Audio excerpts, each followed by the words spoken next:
No, and I've actually been lucky. Twitch has not dropped me here in a long time. Oh yeah, you were talking about OBS earlier, or the drop frames and stuff.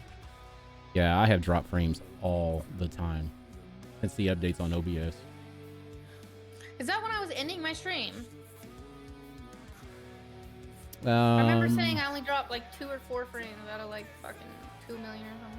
Crazy shit. Nah, I think it was like somewhere in the middle. You asked me something about if I knew what it was, and it's like, no, I've been trying to figure it out myself. Because usually I drop anywhere. It's usually like about 2 hours into a stream, I'll end up starting dropping like 100 frames about every 30 minutes. And I don't know why. And because I'm on my game scene, so it's like not like I'm switching scenes. I can see switching scenes back and forth, but I'm not switching scenes back and forth, so I don't know why it's doing it. But like I said, it had never done it until they started re-updating and putting new shit into OBS. I think it's crazy how I can change the color of my fucking shapes just by changing the color of the light. Oh, that's cool.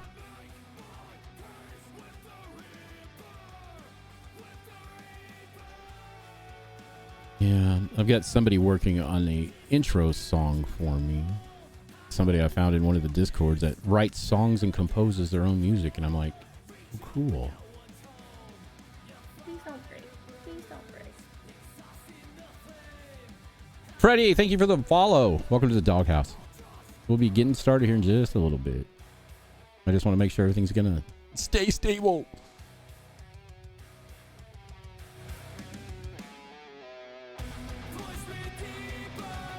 Oops.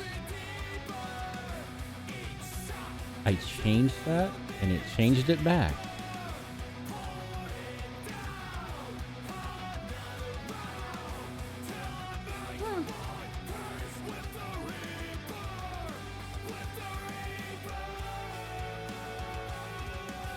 Because it's not Captain Jack tonight, but it says Captain Jack.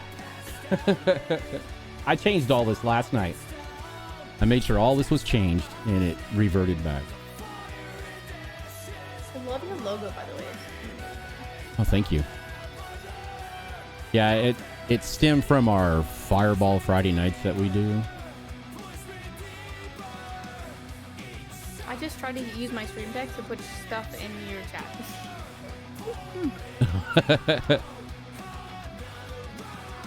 What's up, Gun? The starting soon scene is lit.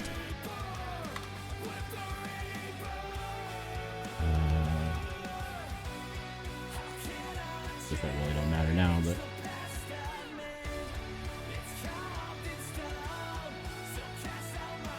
all right. Make sure the guests.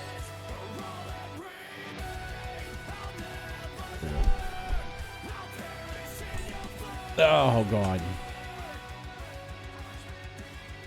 Yeah, I've got a whole new. As soon as I've got a few people that are gonna send some videos in, as soon as I can get all of them in, I've got like 2 or 3 out still. I'm gonna be revamping and re-editing an intro. So that's another reason why I needed about a month off between doing all this.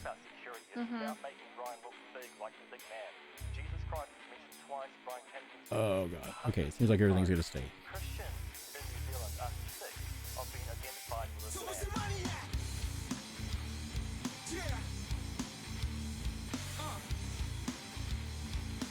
It is so freaking hot in this room today.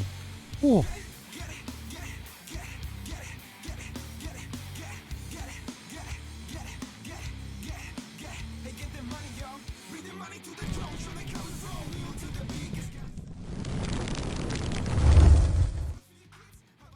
Oh, wrong one.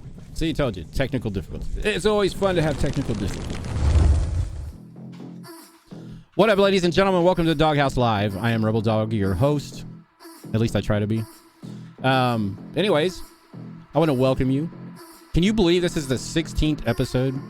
We are running 16 episodes already. We are going to be doing our season finale on the 20th, which is in about a couple of weeks. So I need a break. Anyways. Anyways, a little bit about the Doghouse. We created the Doghouse as a place for where creators can come together to kind of mesh together. Also, it provides a place for others in the outside world to kind of find them, and if they've never understood streaming, they'll kind of get a gist by watching some of the videos and stuff like that we upload on YouTube.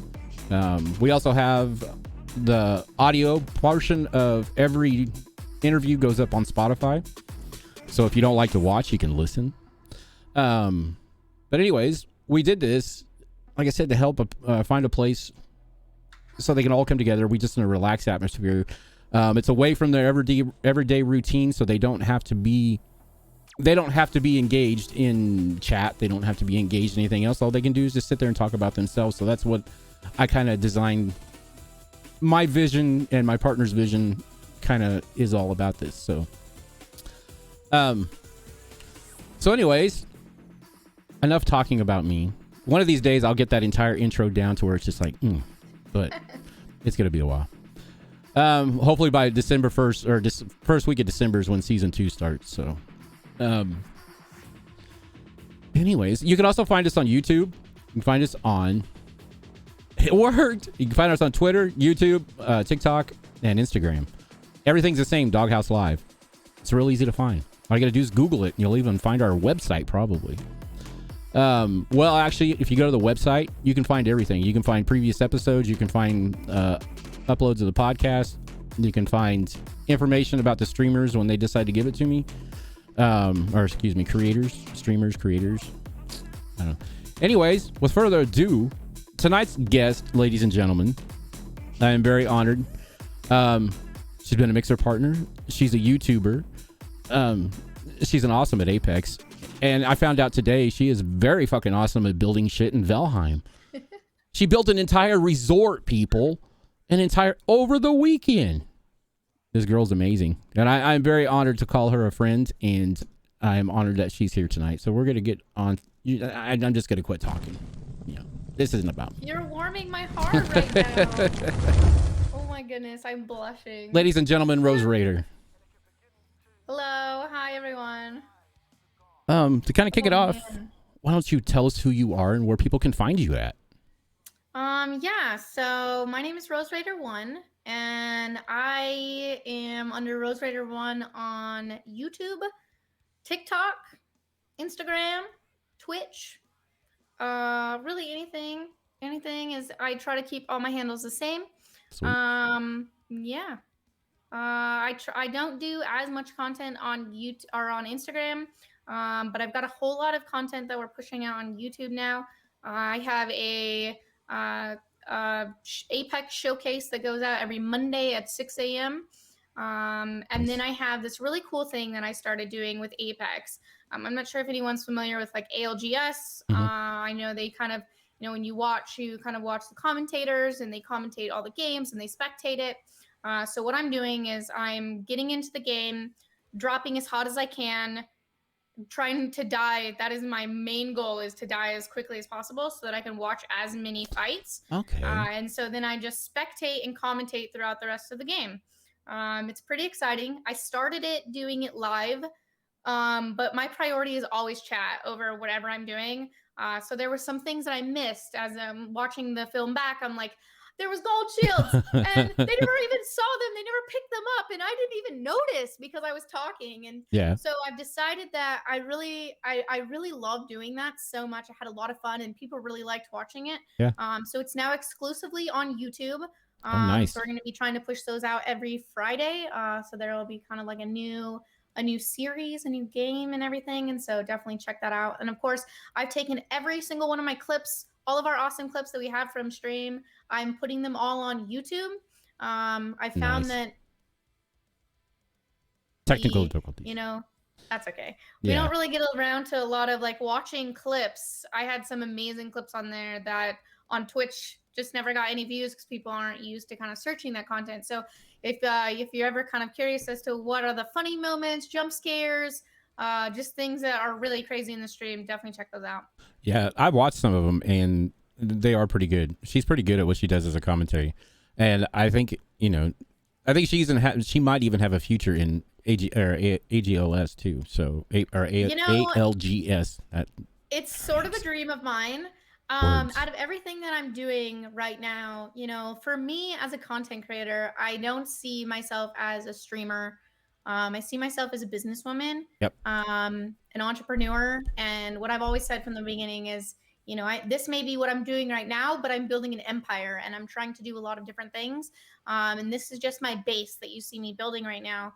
And so, like, out of all the things that I'm doing, what I truly feel like, if I just polish some corners here and there, I think that the commentating thing could be a really cool Oh, experience. It yeah. would be a lot of fun, and if the right people see it, who knows?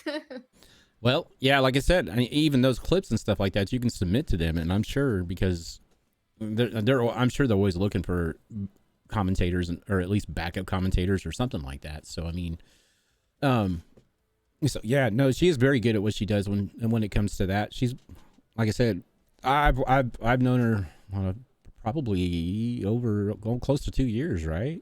It's been pretty Yeah, close. yeah, because I think I got connected with you like towards the beginning. So I barely started streaming. It was September of 2019. Okay. Yep. So like I think we're just at 2 years now. Yeah. This month. Yeah, because I started streaming back in. I'm gonna try to fix my camera. Oh yeah. There we go. Like I It was said, like ladies so and blurry, gentlemen, it's bothering me. you hear this every time. And if you guys are a new creator or whatever, I want to tell you right now, expect technical difficulties. Don't freak out about them. Don't break down or anything else because audio and camera issues are gonna happen. Oh, for sure. Bot problems are going to happen that are completely out of your control. OBS problems are going to happen. For some odd reason, you're going to have to shut down your entire home and restart everything from the ground up. One Yep. time I even had to reinstall Windows. It was crazy. Yep. The only constant in content creation is there are technical difficulties. If you have technical difficulties, you've made it. You made it. Yeah, because if you don't, you're doing something. I'm not saying you're doing something wrong, but I want to know your secrets. Yeah. So DM me on Twitter or whatever. If you don't have any technical issues when you're content creating, when you're streaming, YouTubing, whatever, DM us both in Twitter because we both want to know. I want the deets. I really do.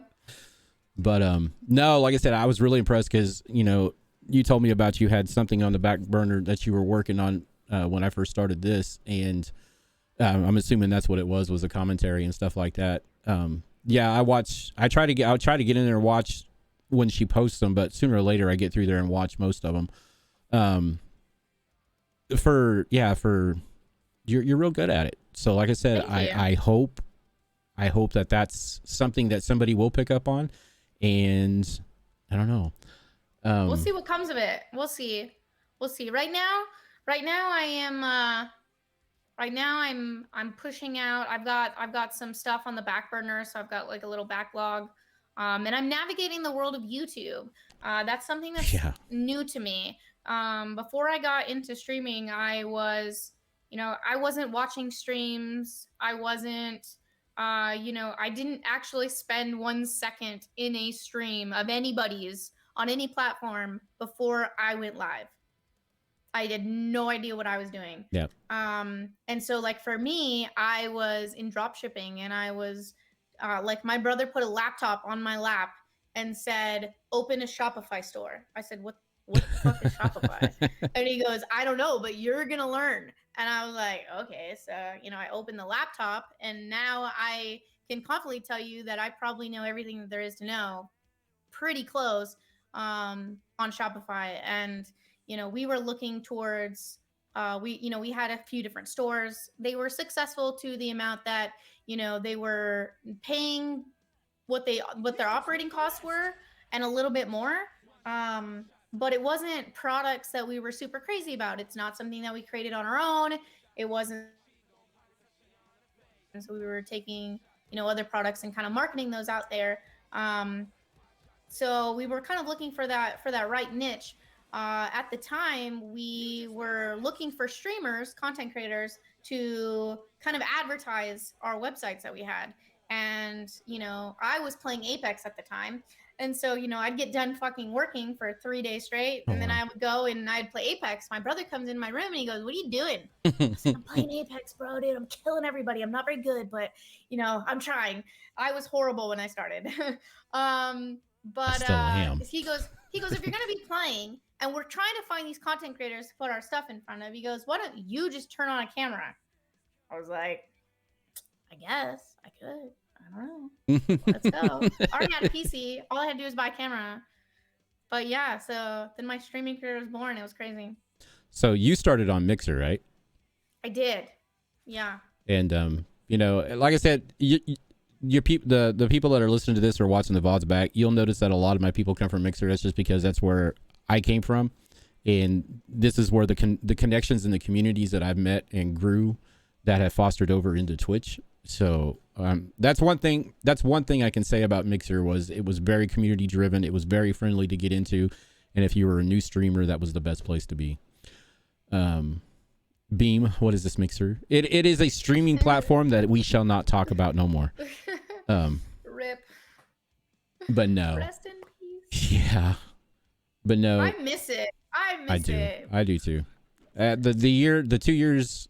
See, I started on Twitch and then I didn't go nowhere, and then I went over to Mixer, and that's just kind of where I fell in love with streaming. Because I was over here for about like 30 days, and I almost just said fuck it, because no views, no nothing. But I did just like you. I went in with nothing. Didn't know nobody. Didn't go on no streams. Didn't do nothing. Didn't know none of that. Well, here's the thing, and I don't know if I want to touch on it now, but I'm going to because they're on the topic. Mm-hmm. It doesn't matter where you're streaming, and this is to anybody, whether you are a new streamer, whether you've been streaming for a year, 5 years, it doesn't matter. If you are wanting to grow, and if you want to have people that you don't know who you are, if you're looking for an audience, right? Do not wait for the platform that you are creating content on to put you in front of people. It doesn't matter whether you're on Trovo, Twitch, Glimish, YouTube, TikTok, Instagram. I don't care. Facebook, it doesn't matter.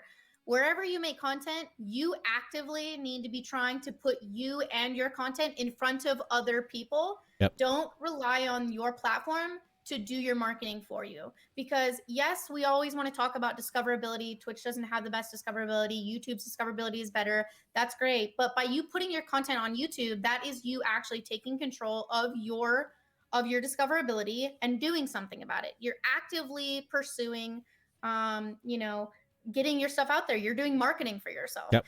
Twitch's job is to provide us with a platform that allows us to go live. Their job is to not put us in front of as many people as they can. And of course they might try, but at the end of the day, I think that every person should take that responsibility into their own hands, and it could help tremendously. Oh yeah, definitely. No, that's what I preach to everybody too. It's just like, everybody complains about, everybody, it's just like, well, nobody comes and sees me, especially if you get into a support system that you think is a support system. Don't rely on that either. I mean, if you get in the little stream teams that pop up everywhere, or the little communities or whatever that you find, you cannot rely on them. Some of the stream teams are pretty good. I mean, the two that I'm a part of, the Monster Squad and Stack Up, now they're pretty good. They kind of help each other out along down the road, but don't rely on them, Well, and I don't think that you should ever. I think there's a big misconception of networking and making bonds and relationships with people. I don't think you should ever go into a stream team, a group of friends, a person's stream with ever the intention of, I want to play with them because it's going to help me grow. Yep. Or I want to show them support because maybe they will sub to me. I want to show them support because maybe people from their stream will come and see mine. You need to go and find out who people are and find people who have similar interests that you do. Yep. And make friendships with them. You know what I mean? Because that's not going to help you grow your audience. I don't think you should look for other content creators to be your core audience, but when as your content career grows, a lot of the opportunities that you may get 3 or 4 years down the line aren't going to be from some random opportunity that fell in your lap. It's probably going to be from somebody that you've met, Yep. you know, someone who knows you, they know what you're about, and they think that you'd be a perfect fit for whatever it is that they're looking for, you know. And so you need to find people that you enjoy being around, that are a positive influence on you. I like to surround Definitely. myself with positive people, Definitely. you know, that like to brainstorm with me, Yep. and, you know, have fun and get lost in games, and, you know, not for any other reason other than that they bring joy and love to my life. And I Exactly. think that they make me better. No, exactly. That's that is 100%. Yeah, because it's like when I started this channel, it's just like what she was talking about, making bonds and friendships and everything else. The people I've had on here, I wouldn't have been able to do this if I did not have those bonds and those friendships.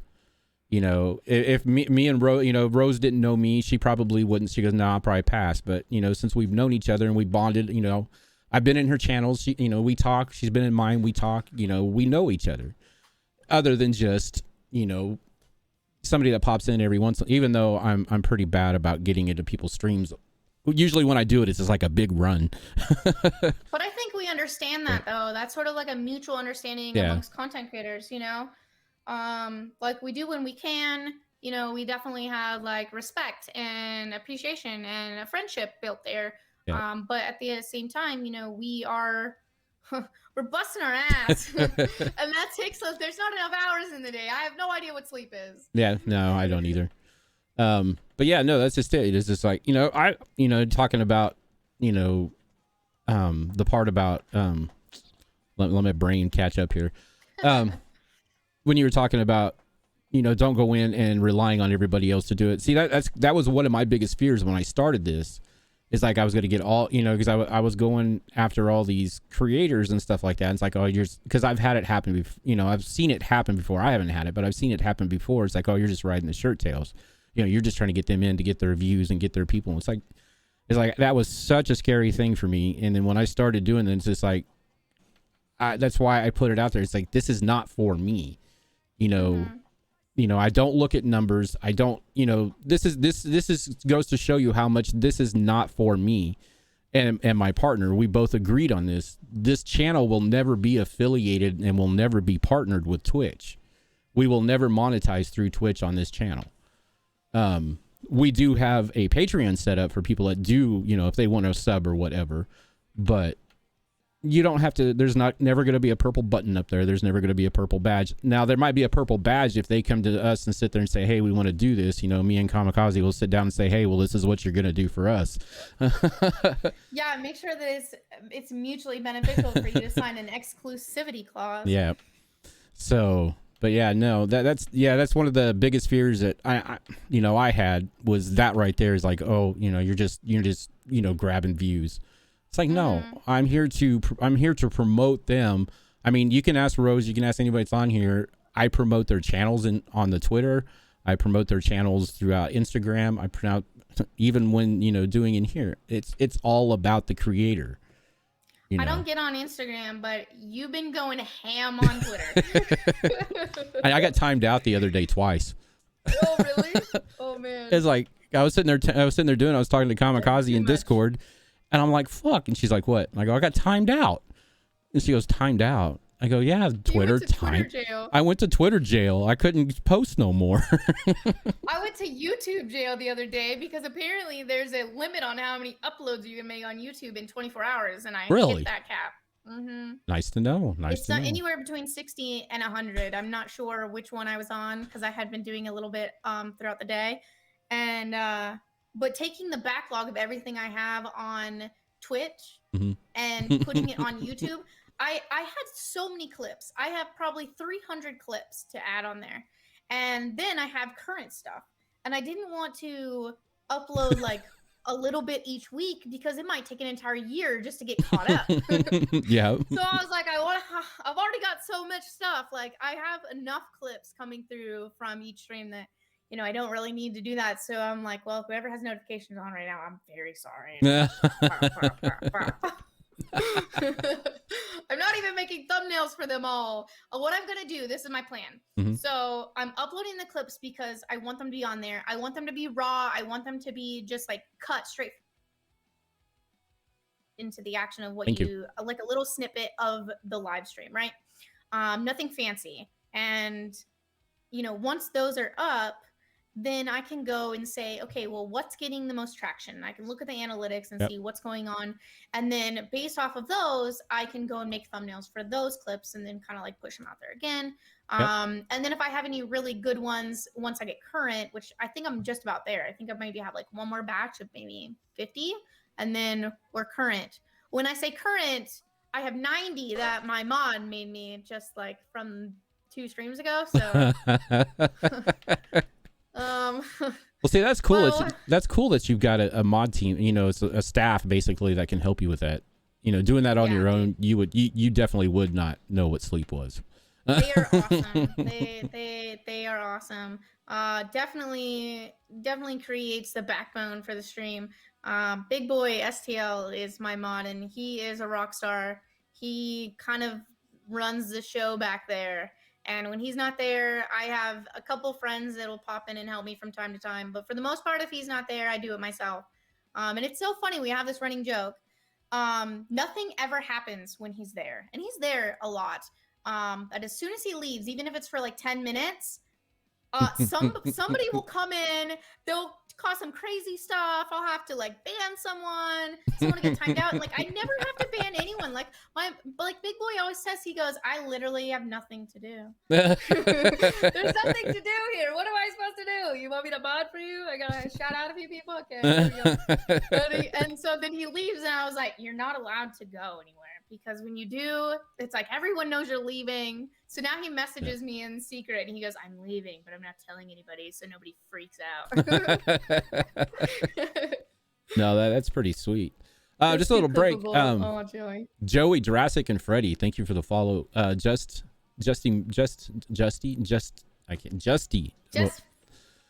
Jurassic. Yeah. Well, there's a Freddie and a Just. I'm just gonna call you Just. Oh, okay. So, Joey, Jurassic, Freddie, and Just, thank you for the follows. Welcome to the Doghouse Live. Appreciate you guys. We're kicking it. But yeah, no, it's just like, having a support staff. It doesn't matter how big you are. I mean, that's the one word I will never use as a small streamer. No. There is no such thing. That's a big stigma that goes against you and goes against your channel and your brand as you grow.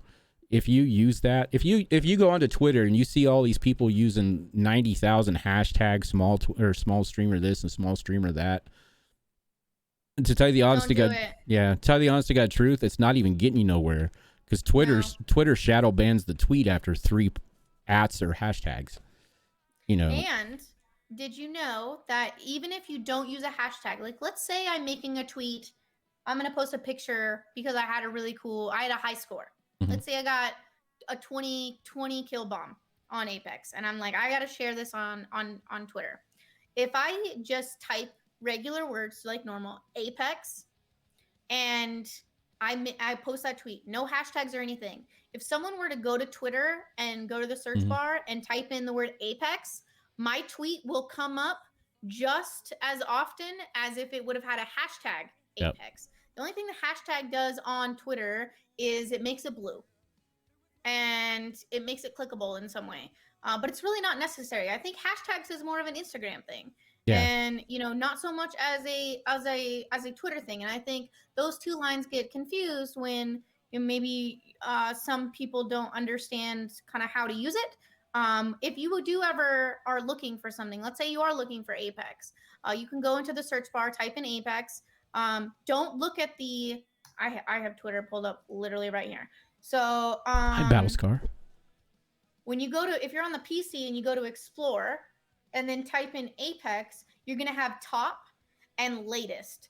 Never, ever, ever, ever, ever, unless you're looking for like the popular crap and you're trying to look at something funny, go to top, but never spend time on top, because that is going to be things that maybe they could have happened 4 hours ago, 12 hours ago. You have no idea. Yeah. Go to the latest tab, always the latest tab, and you're going to find whoever has mentioned what you're looking for the soonest. And then go and like the ones that you like and comment on ones that stand out to you.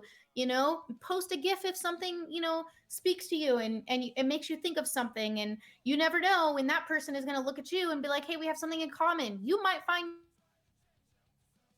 that is how you use Twitter. Yeah. In my opinion.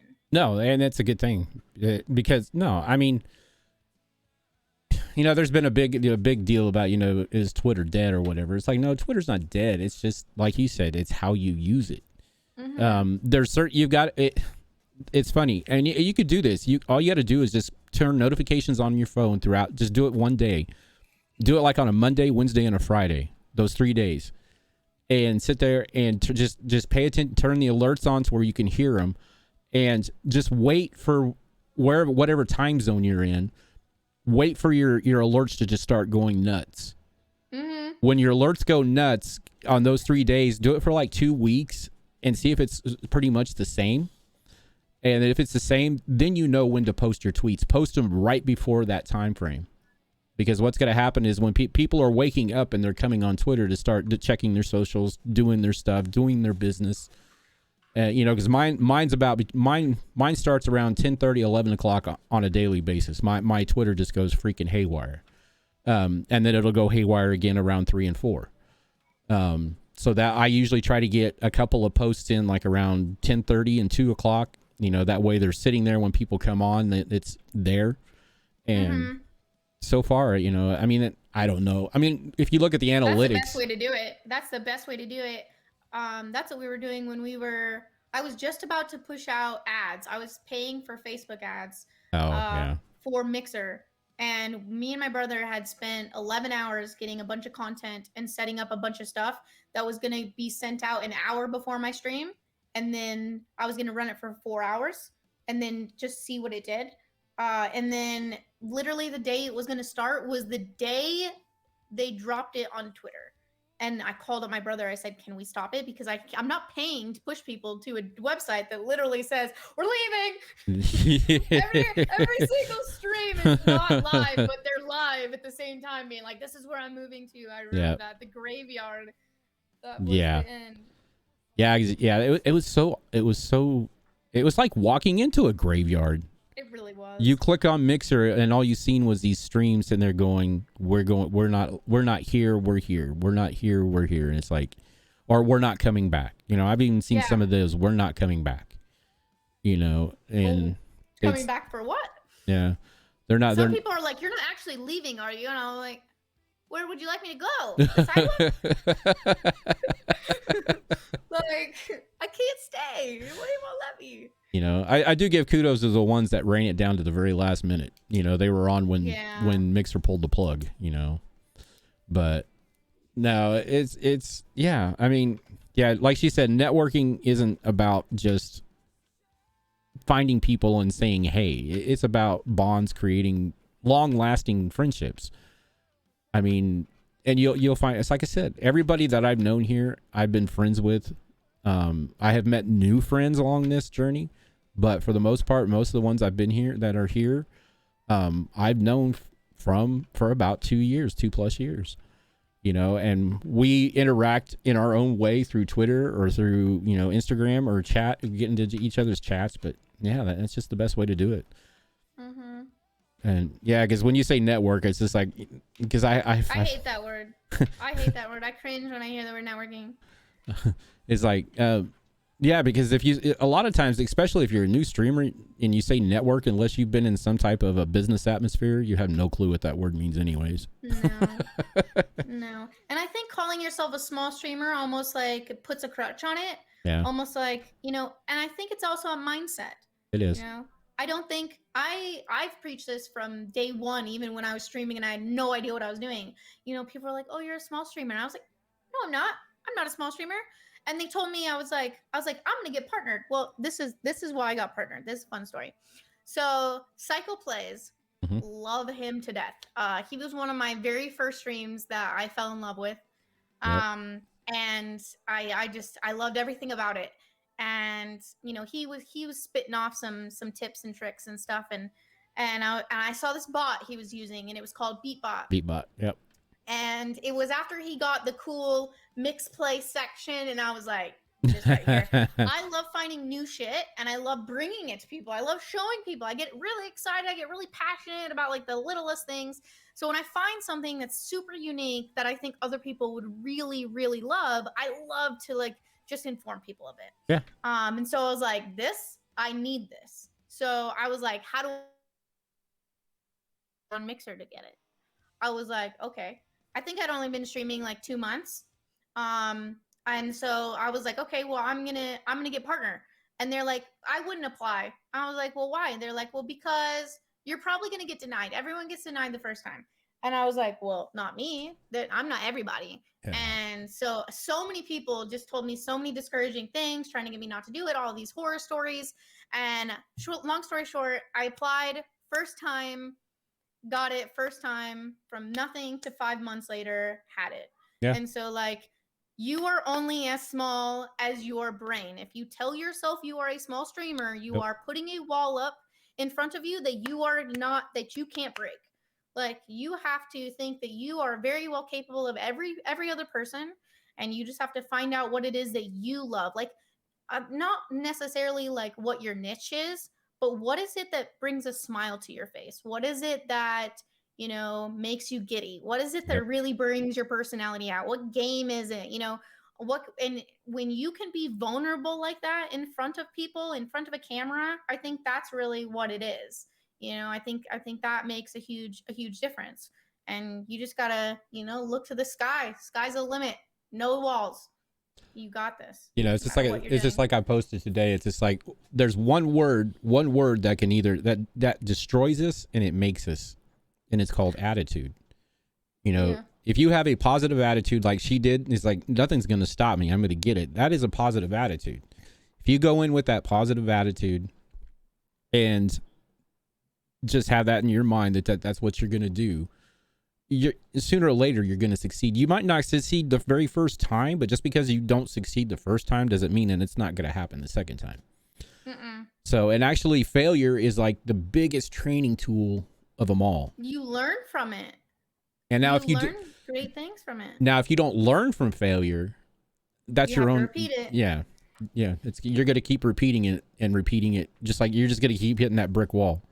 So learn from your failures, learn from your mistakes, learn from your successes, so analyze, and don't overanalyze. And I know that was touched on a little bit about like not really looking at numbers, but I think that's a huge thing for streamers as well, is not to look at your numbers. And I know analytics are fun, but don't look at them until after stream. Like, don't look at them. Like, put on the same show. Like, when you start streaming and you press go live, and it doesn't matter what you're doing, you are now an entertainer. Yep. People are now watching your stream like they would normally watch Saturday morning cartoons. You know what I mean? Like, you are an episode of a season, but they get it more than once a week, maybe, or however often that you do it. And so, no matter whether you're streaming to one person or you're streaming to 1,000 people, make sure that each one of those people are getting the same quality of content, regardless how many people are there. Oh, definitely. No, yeah. That's what I meant about looking at numbers. It's like, because, the only number I pay attention to on my stream is my bit rate and my drop frames on my OBS. Those are the only numbers. Because I know if my little green box goes into red, I need to do something really, really quick. But yeah, no, the rest of the numbers, don't worry about them. So like she said, till after your stream. That's either that or don't even do it right after stream. Just close stream down, go grab you a sandwich or whatever, relax, get away, decompress, and then set you a schedule, like, okay, this is Wednesday, I'm not streaming, this is when I go over everything to see where I'm going, because you need to look at the numbers to see where you're going. Because if your numbers are going up and then all of a sudden they start going down, down, down, down, you need to figure out why they're going down, down, down, down. But, sorry, I got to turn my AC on. It is like roasting in here. Yeah, no, I definitely agree with that 100%, for sure. And I like to keep the numbers just to make sure that I'm doing, I rage a lot, so sometimes I could do too much. Yeah, no, that's, and I don't know. Sometimes you can just have that one stream that you rage in battle, and that could be the one that just that makes you big because people like that kind of stuff. This is why I don't like looking at numbers. And I think this is something that isn't really talked about a whole lot, because people will say don't look at numbers during your stream and, touch on, stream to the same amount of people and things like that. But when welcome to Rose. Oh, hey, no, that's me every day now. Oh, man. Oh, I remember. Okay. So welcome to my brain. When you're streaming, let's say you do rage. Let's say you rage, and let's say you lose 4 numbers. Have you ever watched a stream and watched it go up by 10 or 20 and watched the view can't go down by 30 and watched it fluctuate and go up and down and all over the place? So first off, what we've learned there is don't trust Twitch's like numbers. Every single analytics you look at, all the numbers are going to be slightly different. So first of all, don't trust that, because you don't know when people are leaving. You don't know why they left. Did they leave because their child is tugging at their feet or they have to make dinner? Did they leave because maybe, something happened with their computer or they had to restart their PC? Are they leaving because they've been in there for a while and now they have to go, do something and maybe they don't have the tabs open? Did they close your tab because they had you open for a while and now they're going to go open another group of friends? Because I know I can't open all of my friends at the same time. No. There's too many if everyone's streaming. Yeah. And so just because someone left your stream and that number went down does not mean you did something wrong. It just doesn't. You have no idea what's going on with their life. They could have been on their cell phone. They could have been driving down the road, could have lost service. There's so many reasons why. And if you let small situations like that dictate whether or not you think you're putting on good entertainment or not, could not always be accurate information. No. It's just like I was in Rose stream this morning, watching her build her elaborate resort. Because she goes, guess what I'm standing under? And it's like, I told her, I was like, it's way too early to do guess what. And she did like a flyover, and I'm like, holy crap. And yeah, she built an entire resort in Valheim. I had some friends help me. But still. After Hours 101, Jess Rassick, and Notorious Twist came in there and helped with some stuff, so that was cool. Actually, After Hours was the one who built the treehouse. I just built the beams at the bottom, but I built that whole house. Yeah, that tree house was awesome. That's what she was standing. That's what she showed me she was standing under. I was building the bar at the time, I think. Yeah. The bar at the bottom, yeah.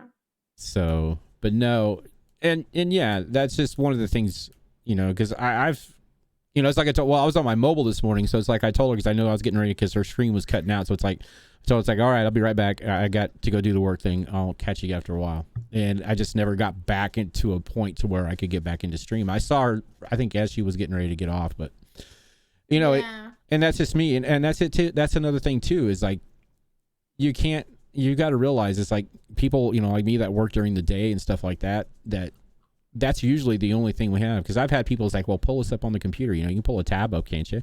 I go, dude, no, I'm on my phone. My phone don't have tabs. Yeah. So, but no. I don't like it when a tab is expected. Yeah, I pull up tabs even when I'm not in the stream for some people at sometimes, but there's sometimes when I don't. But I really like it when, like, I don't know, I wasn't a viewer before I became a streamer, and I have a whole lot of work that I'm doing, and so I try to get in there when I can. And I've had a couple friends who have haggled me about not being in there, and that makes me not want to be in there even less. Yeah, I've never. I mean, I have. I'm not gonna say I haven't.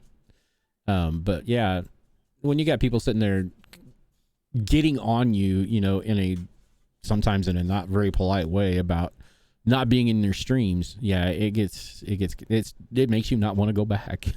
Yeah, it's rough. If they do it while I'm live, I give them a lecture as to, well, listen here, buddy. Let me tell you what. I'm not going now. But yeah, I mean, yeah, it's just crazy. But I have fun. I have fun streaming. I have fun going into everybody's channels. I have fun if I didn't have fun going into Rose's channel, if I didn't have fun going into other people's channels, because it's my escape, and that's the way I kind of feel like it should be for everybody.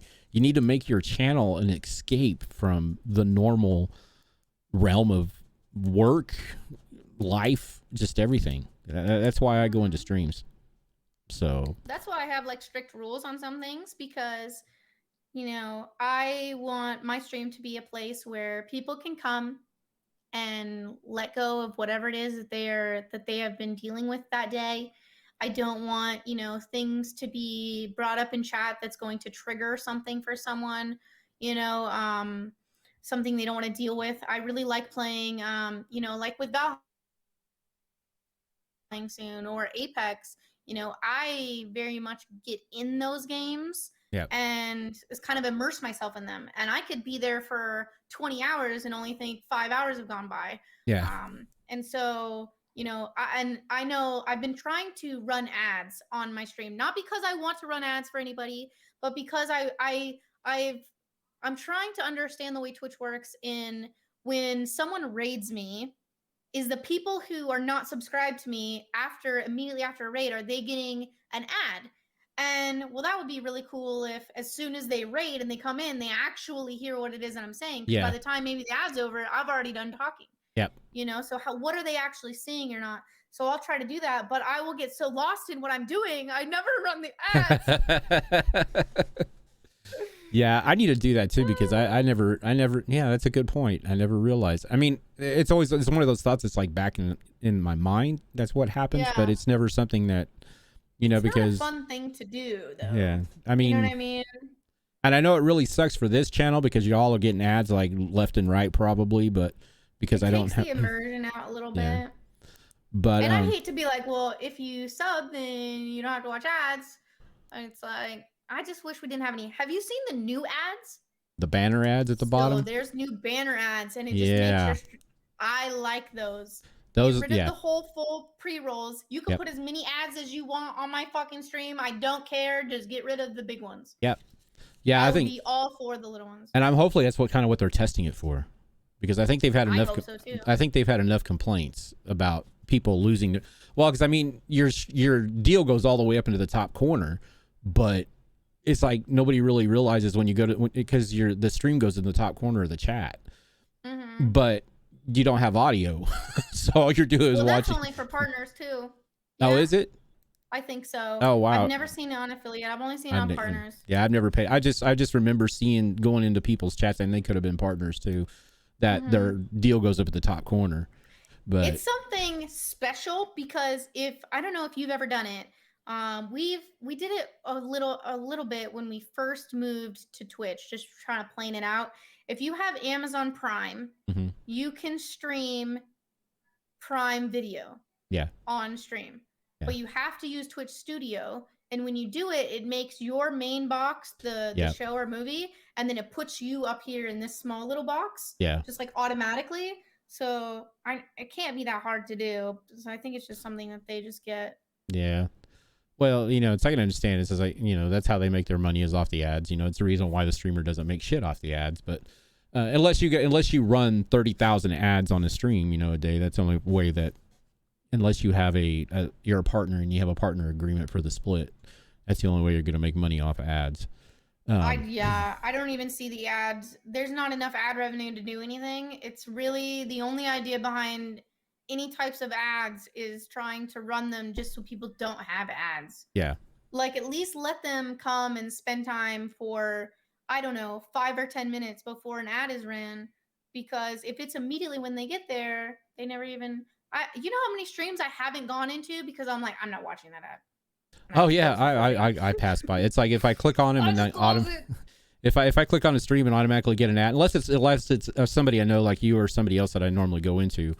But 9 out of 10 times I've got a sub to your guys' channel anyway, so it's like I don't get an ad anyways. But imagine all the missed opportunities. Yeah. But I did find a secret. Y'all want to know a secret? Ooh. If you don't tell Twitch, I found something out this weekend working on the new scene setup for the event on the 30th, because we're gonna be doing a COD event, and I was taking browsers. I was taking the Twitch dot Rose Raider and putting it in my OBS as a browser source, it doesn't play ads. Ooh. That's interesting. Because an ad popped up over here because I had the stream pulled up here, and I was rearranging all the different scenes so that way I could have everybody that's going to be streaming, I can have them all on one page when the event goes live. And I'm sitting there going, I look at it, I'm like, okay, there's an ad there, but there's not an ad up there. It's like OBS hacks Twitch. No ads. OBS has an ad blocker. Yeah. That's interesting. So, I know another secret about OBS and Twitch, since we're sharing secrets. In OBS, there is a setting in your audio settings that you can, basically it's audio tracks. And I'm not going to go into super detail about it, but if you happen to know how to mess with your different audio tracks, there is a live audio track, which I always make one. And I put everything that I want the live stream to hear on one. And then there is a Twitch VOD track, and you can mark that as 2. And you can uncheck everything that has audio besides your game and your voice. So like for me, when I go and get my VOD or any of my clips, it doesn't have Discord audio. It doesn't have Spotify audio. It doesn't have my alert audio. They're not saved on my VODs. They're not saved on my clips. They're nowhere. So it's editable it's content that I can go and edit with that I don't have to. Yeah. I can use more of it. Yeah, I'll let you put the rest of that together. Yeah, I found that when that was like one of the updates that nobody, OBS didn't say nothing to nobody for like months. Then there was just like little hints about it, but nobody's ever. There was like one, I think somebody did like a YouTube video on it, and that was the last thing I ever heard of it. So it's just like, I covered it in a audio video I did on YouTube. Basically, if you don't have a Go XLR and you want to separate your audio tracks and be able to mute different things like that in stream, but let's say you don't want to use voice meter, banana, or potato, or whatever that is, because I know I had a lot of issues with it. Gun, close your ears. You don't have to. What? Oh, I said gun just got voice meter, potato. Oh. I said gun, close your ears. Yeah, so like you don't need voice meter, you don't need a Go XLR, you don't need any of that stuff. All you need is $5 to buy some cables. Like imagine there's a cable in your PC. You're buying 2 cables that are just going to be inside your PC, and you're just going to connect them to the 2. So it goes over all of that. So if you guys are interested, check that out. But because that's what I use. That's what I very first started using was voice meter banana, and it worked for a while, but it's buggy. It's very buggy. Mm-hmm. I actually used Nutty's video that explained the voice meter banana and all that shit. But like for me, like he was saying, it was super buggy. It was set up. I know the first thing that comes to mind is, well, you probably didn't have it set up right. No, I did. But with all the different changes from your PC, it's something that if it's not lined up with everything perfectly the whole entire time, it can mess up. And if it messes up, everything goes down. Yeah. And so you're very reliant on it. And I have not had one single issue since I stopped using it. So yeah. If there's a way around it, I like to work smarter, not harder. But what she was talking about, those cables, you can buy those they're called virtual audio cables, and you can buy them. I think it's actually the same site that the voice meter banana and all that. I think you can get it off of that site. You can get some off of that site. But yeah, you can set up different audio mixes and do the exact same thing in your OBS that you can in voice meter banana. So yeah, it's pretty much essentially the same, except for it's not as and then you can assign hotkeys to your I've got a fly. I have one too. I've got a friend. I'm sitting here trying not to like grab it constantly. Mine's habit. It's just like, get out of my way. BB audio, that's it. Yeah. Yeah.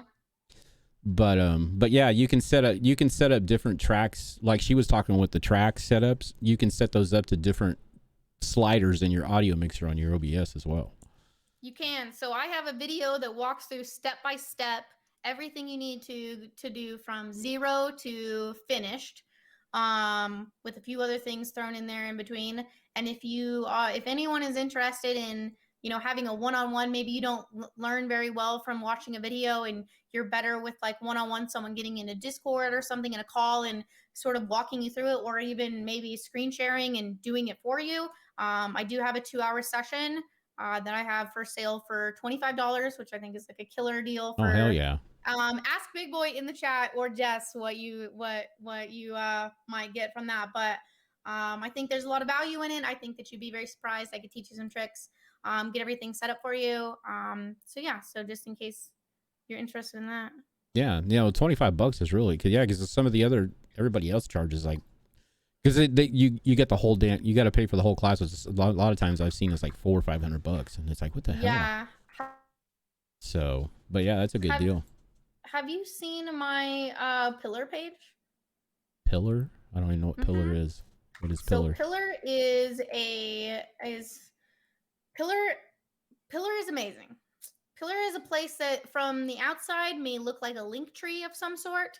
However, they do match you with other let's say sponsorships or affiliates or things like that, a way that you can monetize your business outside of subscriptions and bits, like on Twitch, or whatever platform you might be on. There is so let's say you like Fanatics, right? You're a sports guy, girl, person, and you really like football's coming up and you want to grab some new football stuff for the year. You can go through there, and then if you just use my link, you don't pay anymore, but I kind of get a commission off of that. So they set you up. They've got a list of growing every single day, that are in the hundreds of different businesses that maybe aren't like they're not going to be the biggest brands like you see in gaming, but maybe they're companies and brands that people who are in your community are already spending money with. Yeah. So then they can just kind of buy what they're already going to buy, but with your link. And so they kind of make it really easy to kind of set that up. Well, if you want, yeah, I don't know if you can in the chat, in the main chat. Link. Okay. I just sent you the link of it. So on there, the first ones are the links. And then there is a featured videos section that has like YouTube videos. And then below that is the experiences. And this is what's really cool because they allow you to sell anything as long as it's not like explicit material. You can sell pretty much anything on there. And so I've put on there different walkthroughs for 2-hour sessions, like let's say Discord, Stream Deck, PC audio, mix it up, OBS. Maybe you're switching from Streamlabs to OBS. I won't teach you how to use Streamlabs. I'll just insist you use OBS. Please, and all kinds of different other things. So yeah, if you take a look at that, there's some cool stuff in there. Yeah, please use OBS. Please. Slobs will tear your GPU, your CPU. It just totally trashes your computer. And it's just because it's not optimized. I mean, the only reason why it's so heavy is because it's an all-in-one. So it's not optimized. That's the only reason why because like right now it's like I'm running 2.9 CPU. If I was running slobs, I'd probably be at 13, 14. Just off of this little basic. All this is it's a screen capture. That's all it is. So yeah, but OBS may look intimidating at first because it's not plug and play like what Streamlabs kind of makes it. But I kind of call Streamlabs training wheels. You know, it's where you kind of get your feet wet. It's where you kind of know. But once you figure out how to add browser sources and individually adding your audio, which just by a plus button, it's all just right there. Yep. You just have to manually add those things. Your possibilities of what you can do unfolds, especially just the docking system in OBS alone. Yeah. You can't do that in Streamlabs. Yeah, and then once I know Gunn is learning how to nest scenes. Once you learn how to nest scenes, that's another thing. Sorry, my dog. It's okay. But yeah, once you start learning to nest scenes, that will save your CPU usage a lot. And basically, my CPU usage is probably around 3% while I'm streaming. Yeah, my I want to say there's one scene that runs, but it's got a video playing, so it runs about 4 to 5.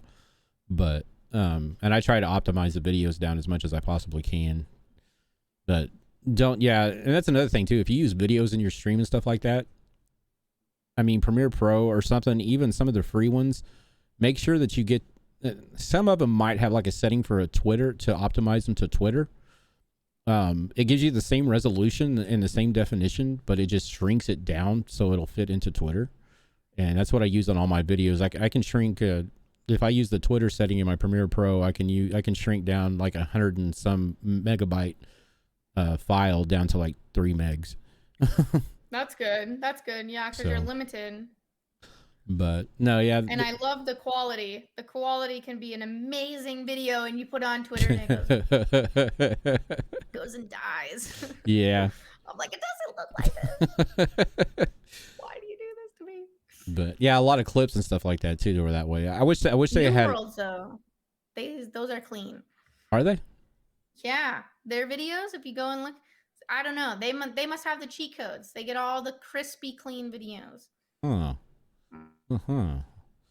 But also webcam masks, frame scenes. Yeah. Make sure webcam. You only need one little OBS tutorial.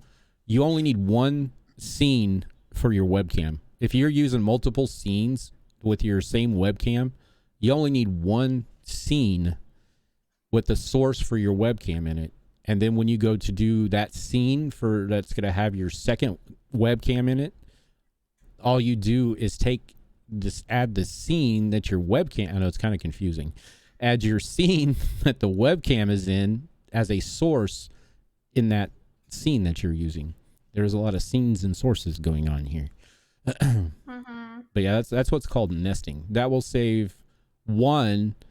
Is if you have like 9 scenes that you have a camera in every 9 scenes, after the 3rd scene your camera's going to cut out because the OBS can't. It's seeing, even though you're using one camera, it's seeing 7 different cameras, and sooner or later your camera's going to say that's too much bandwidth, and the OBS is going to cut it out, and then you've got to figure out what the hell you did and where it's at. And I like to go into all of my sources and have them turned off until they are.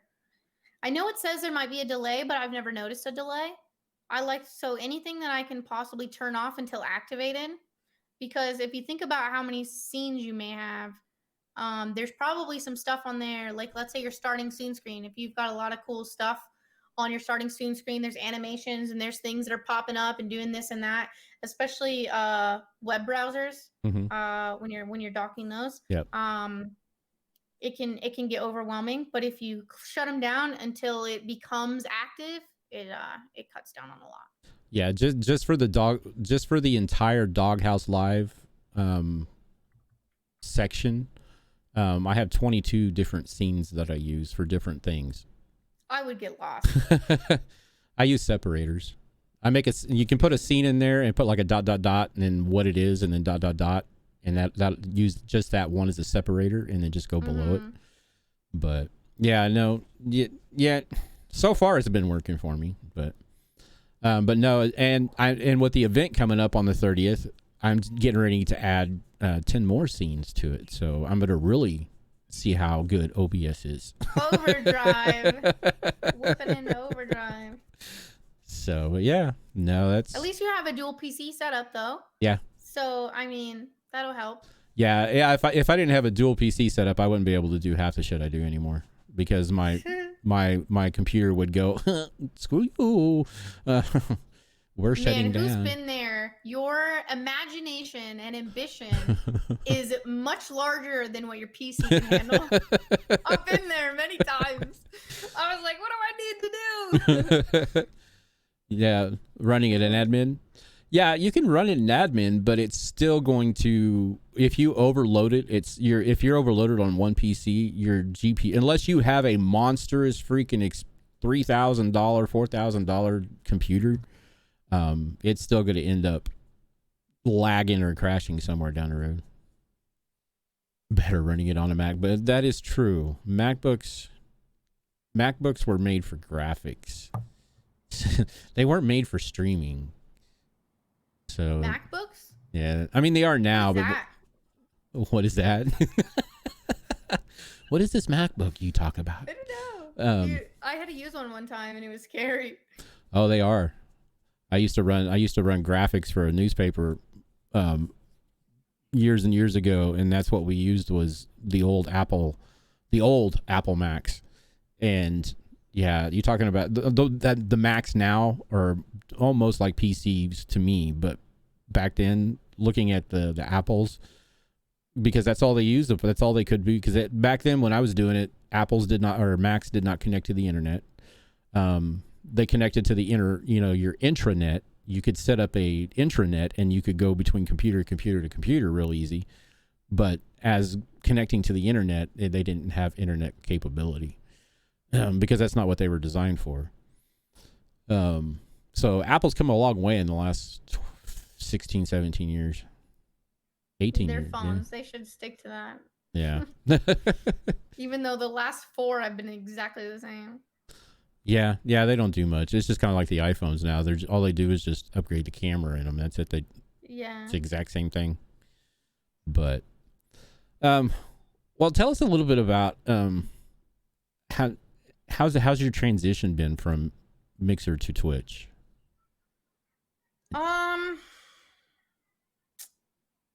I mean, stream was a lot better on Mixer.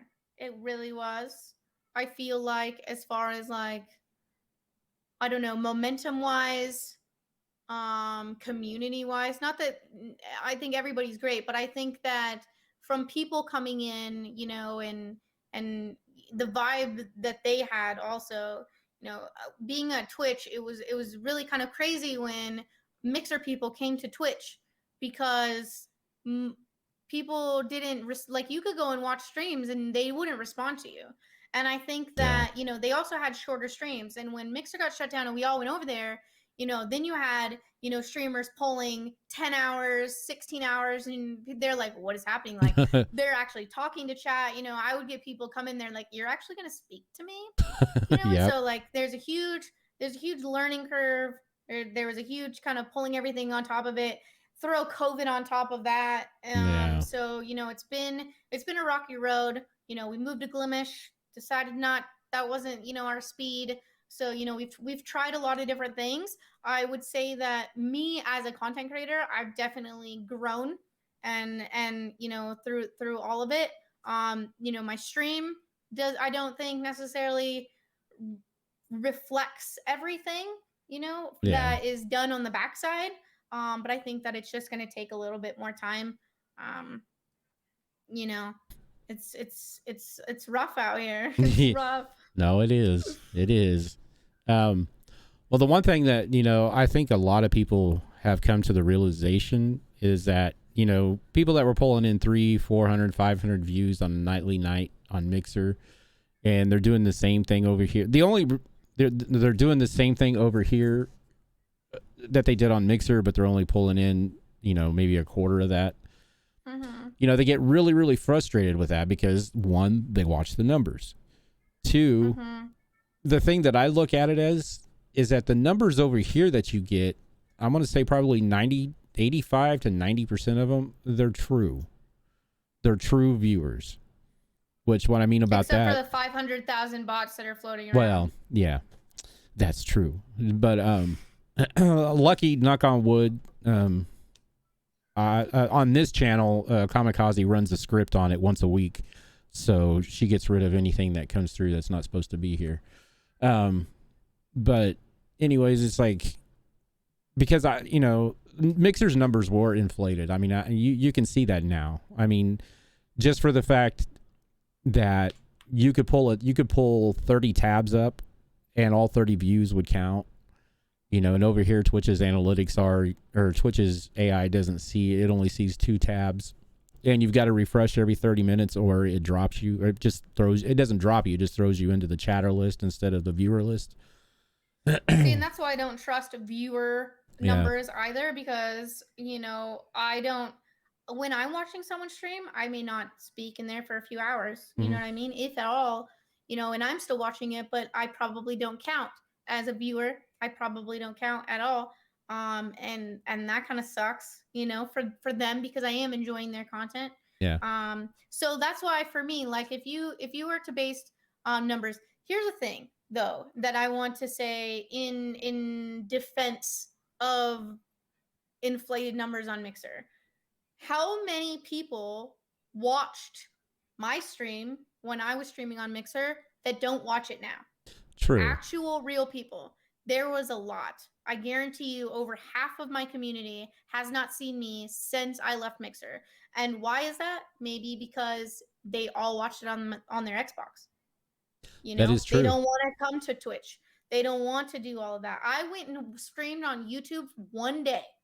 One day I streamed on YouTube and I had somebody who I had not seen since I left Mixer, and they were like, "Oh my god, I fucking remember you. I've been in your stream since the beginning, blah blah blah." I went live on Twitch, or not Twitch, but TikTok. I went live on TikTok and I had some girl come in there and she goes, "Oh my god, I used to watch you, but I won't go on Twitch.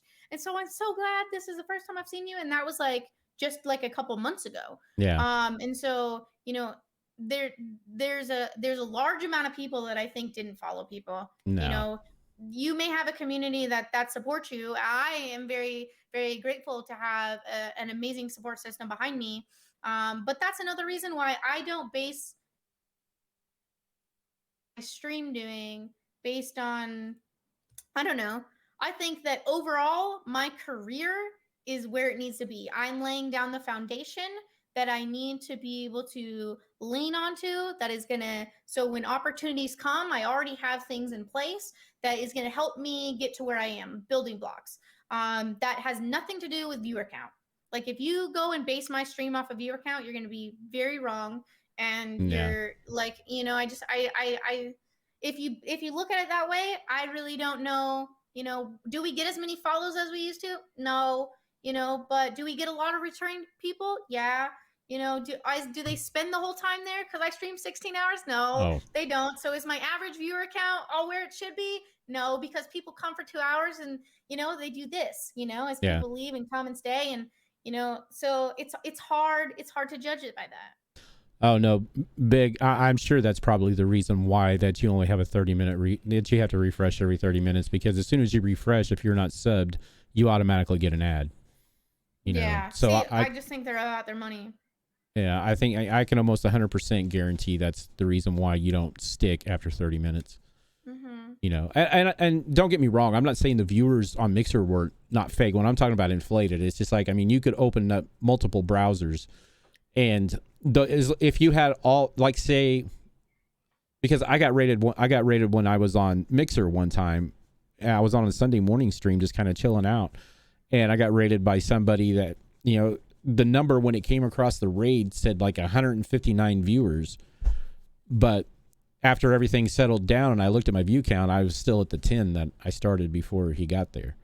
Were they a partner, and did they have channel 1 in their stream? Some people, and this is so shady, I don't recommend anyone doing this, but like some people would wait until they would rack up high numbers and then they would raid so they could go push all of those big numbers off to somebody else and make it look like, oh, Yeah. I have, like, somebody would raid them with a lot of people and they would immediately end stream, go raid someone else, and 30 minutes later they would start their stream up and they would do it again, and they would just Oh yeah. recycle Yeah. and just keep doing that. Or there were like these tab farms to where it's like, I will raid you if you leave my tab open, but if you don't leave my tab open, so then you have like this host going around with 60, 70 people in it, but who's actually in front of it? Yeah. So I kind of see those as somewhat, those definitely would be like inflated numbers kind of when I think about it. Yeah, I mean there was a lot of that, but yeah, I don't know if this is the dude wasn't even online. He hit me with an auto host is what it was, and those 100 and some people were still attached to his channel when he auto hosted me. So that's what threw me off.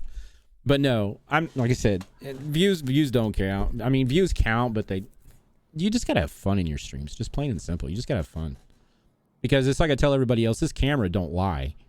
This camera will see right straight through you. And we'll see that if you're not having fun, if you're not happy or whatever, it'll see through you. If I start getting frustrated on Apex and I start getting like a bad attitude, oh, stream knows 100%. And I don't think it's as entertaining. Maybe they might find it funny, but after a little while, I just you know? But like, I mean, I don't care what you're doing. If you get lost in it and you're having fun and you're laughing and like you are honestly enjoying what you're doing, they're going to see that. Yeah. They're going to see it. And that's what matters. That's what matters right there. Yeah, it's the person. That's why you go to the streams for, is because of the person, you know. It's just like it's just crazy. Yep. But yeah, so yeah, Mixer was hard for everybody. I mean, like I said, I watched you get partnered on Mixer. I watched you grind the shit out of that for months before. I mean, this girl would. I don't know if you guys came from her Mixer channel, but you could tell she was so wore out at the end of streams. You could just tell it. And sometimes she would, and sometimes I'd go to bed and I'd get up in the morning and she was still streaming. It's like, how in that? I mean, I could, well, I guess, And I only played Apex then. Yeah. That's all I played. 15 hours. I'm just like, I'm going to get it. And I felt so bad because for a while I wasn't very good. And my brother kept telling me, he goes, it's okay. Because you're going to start and you're going to be trash. And then if they're going to hang out and watch you be trash, then you're going to get good one day. Yep. And they're going to be like, this right here. This is the good shit. Yep. I'm finally getting to the place where I can be more consistent. And it feels really good. Yeah. Yeah. It really does. Yeah. It was just crazy watching it. Because I mean, it's just like, I think a couple of times it's like you need to chill. You need to take care of yourself. You need to take a break. I do. Because I think I just gave that speech the other day. I was like, listen, New World's gonna come out. You're gonna see me streaming at times that you think is outrageous. You're gonna see me have a long stream time. Don't come in my stream and tell me to go to bed. Please don't. I know when I am tired, when my body is tired and I want to close my eyes and go to sleep, I will turn my stream off. I promise. But if I am going to turn my stream off and still just sit here and play the game, why?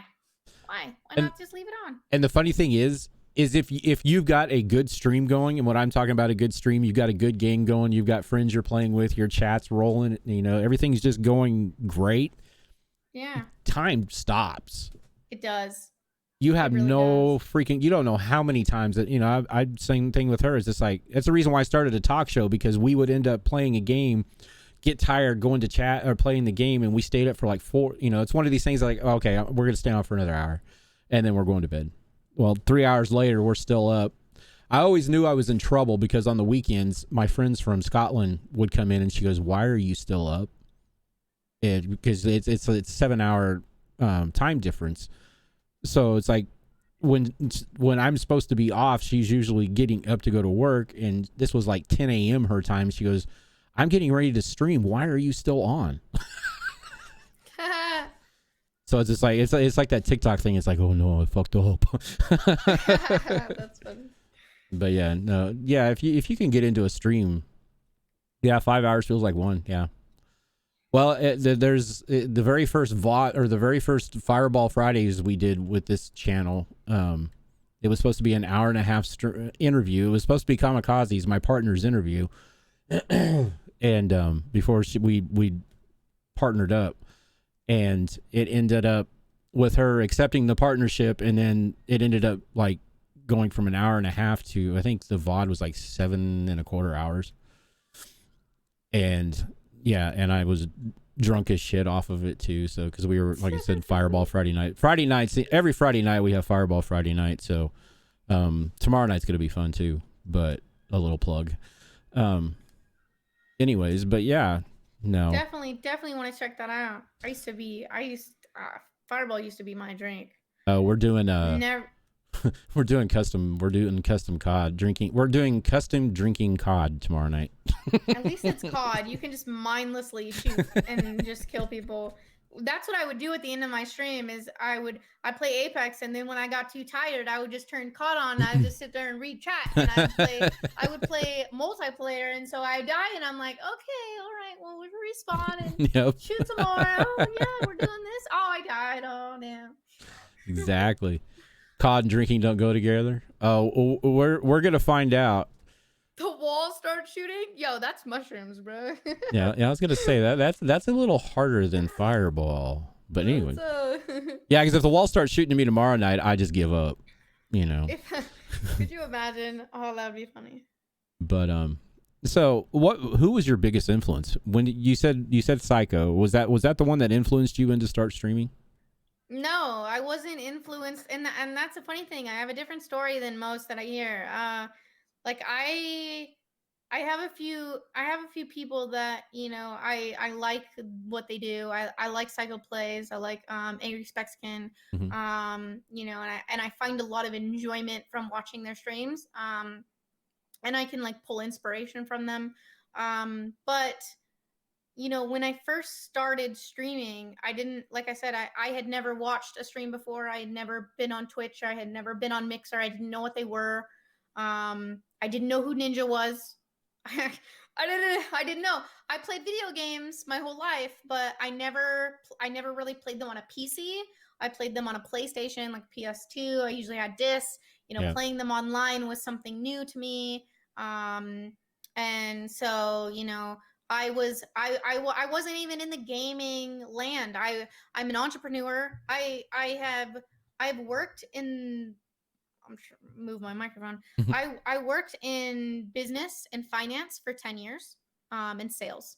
And, I was miserable every single day for 10 years. I was fucking miserable.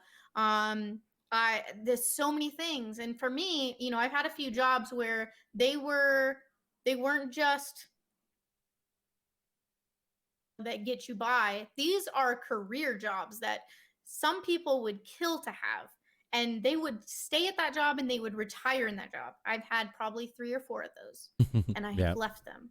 And I'm a big advocate that if you're not happy where you're at, regardless of what that job is giving you, you need to understand that what living in the United States has given us is the opportunity to be able to create a business Yep. and hire employees.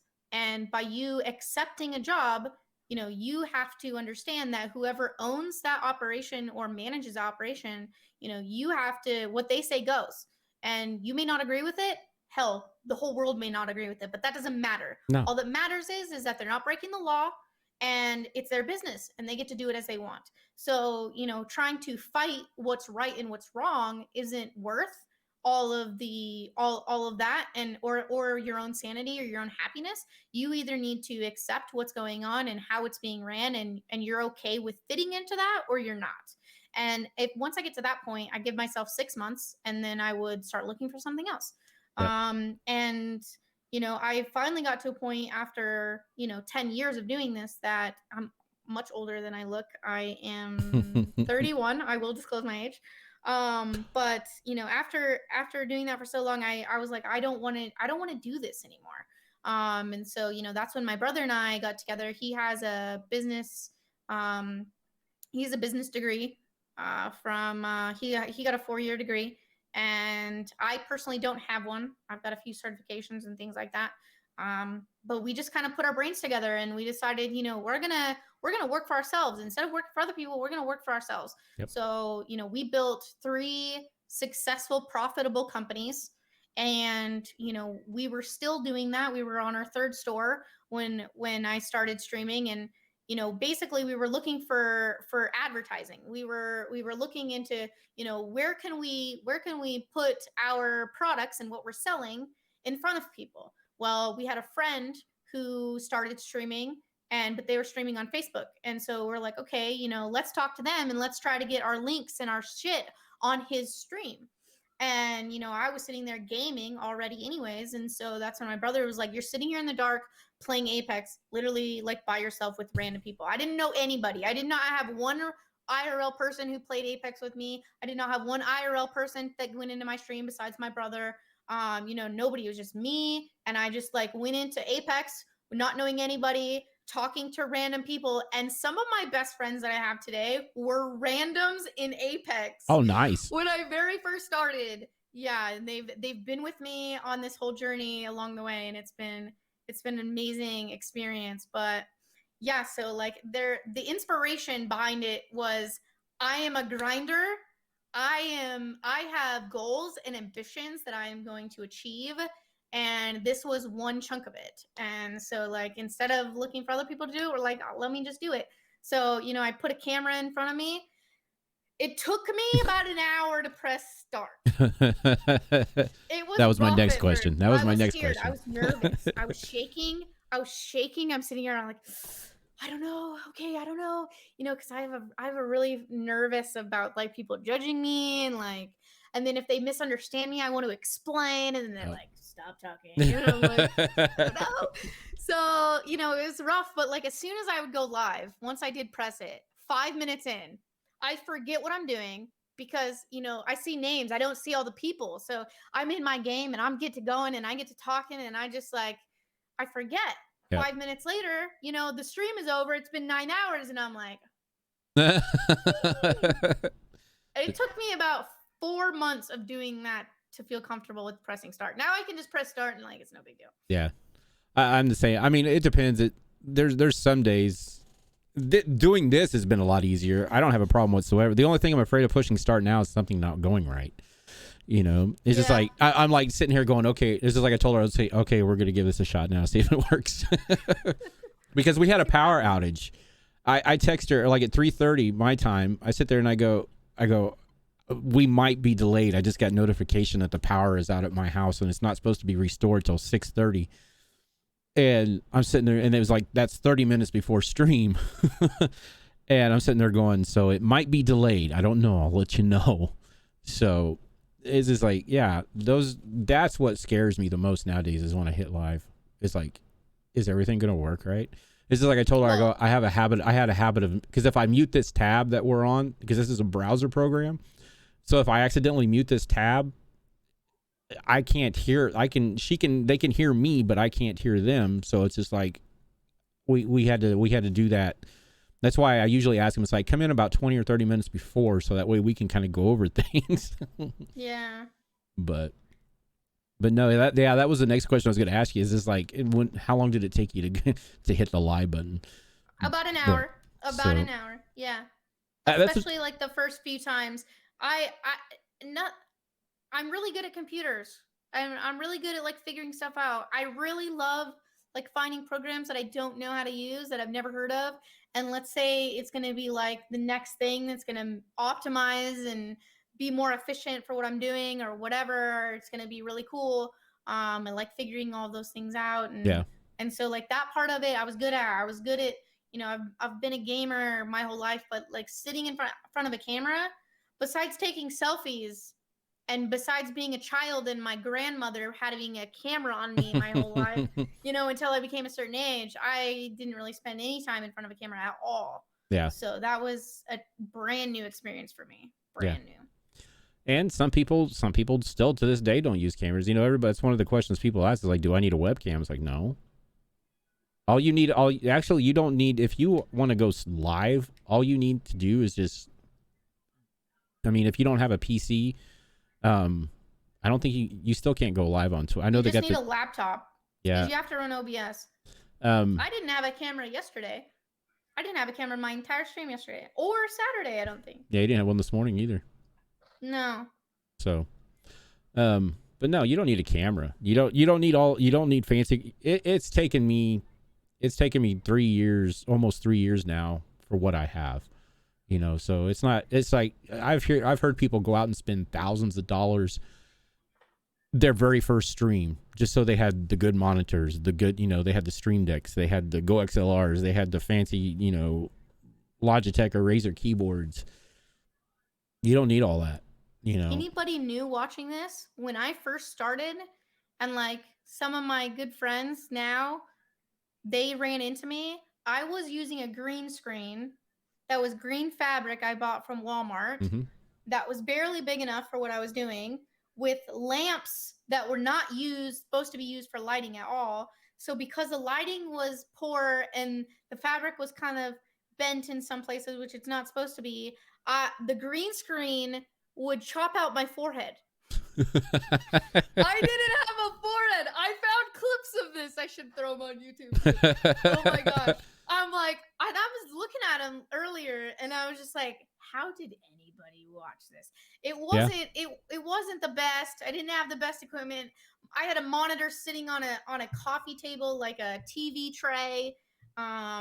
You know, it's you don't need all the fancy stuff. You just need enough to possibly do it at all to get by. Yep. And you know, let your personality shine.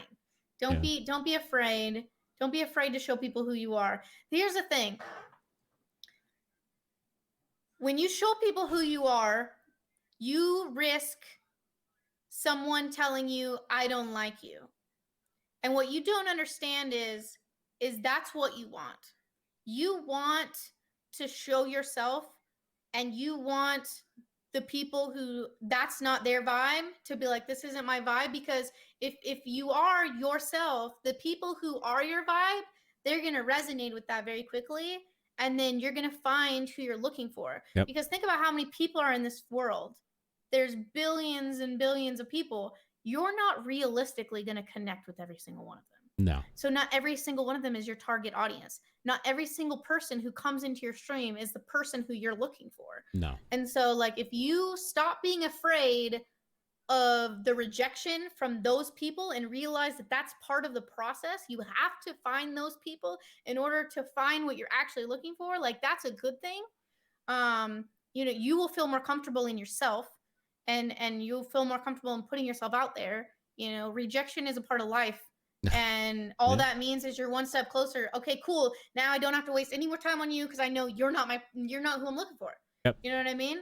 Yep. And Exactly. if you try to be this guarded person because you're afraid of that, the people who would actually resonate with who you are that you're hiding, they're not going to see that. So they're probably going to leave too. Now you don't have anybody.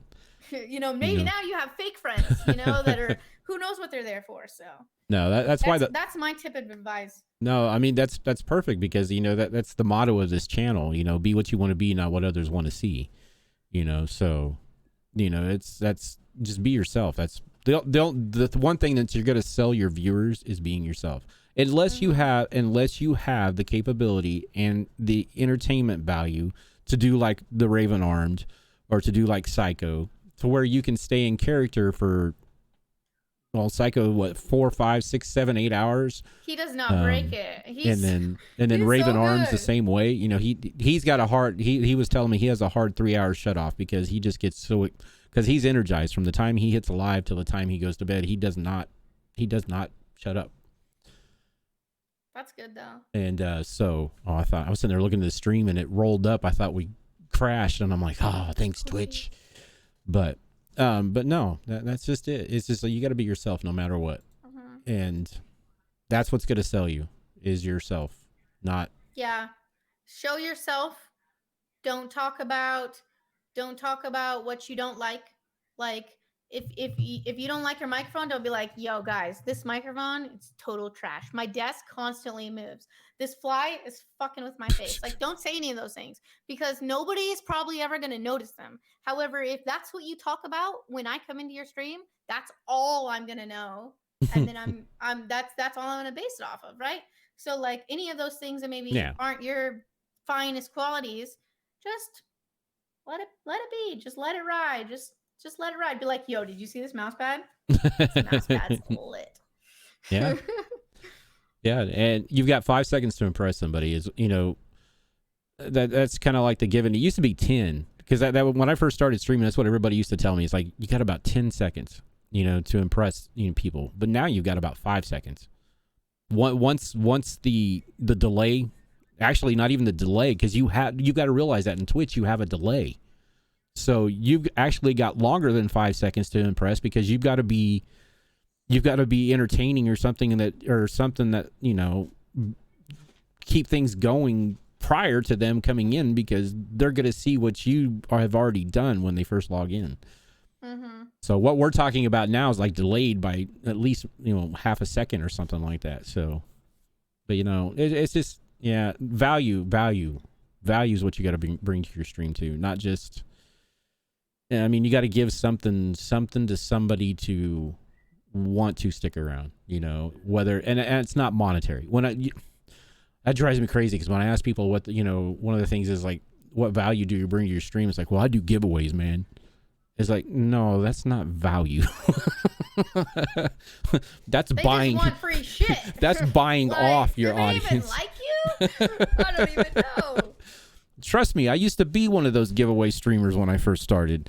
I learned the hard way. No, I do not even advertise giveaways unless it's like coming up. We have events coming up. There will be advertisements for giveaways. But if I'm doing a giveaway, it'll just be random. It's like, hey, dudes, you're here. We're gonna do a giveaway. But no, it's crazy. Streaming's crazy. Streaming is, but it's exhilarating at the same time. So I tried to do one giveaway. The last giveaway that I did, I don't do them very often because your girl's poor. yeah. But so the last giveaway that I did, actually, I feel like horrible, honestly, because like I didn't calculate in to all the price of the shipping, and so my friend, I love her to death. Thank God it's my friend and not someone I don't know. But I didn't calculate how much it would cost to ship across the world, and it's heavy. And like no. I really like I've contemplated this. I was like, I can either take this one piece out. It's like the center focus of this whole box, but it's so heavy, dude. And I'm just like, it's gonna make it. Can I send it virtually somehow? Oh yeah, I love you, Jess.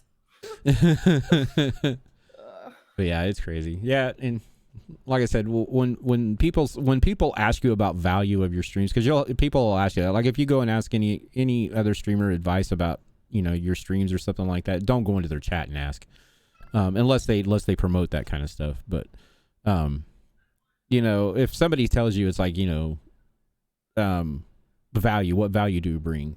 Don't say, well, I give giveaways, because they're gonna laugh at you. Because even though you do giveaways, it's great.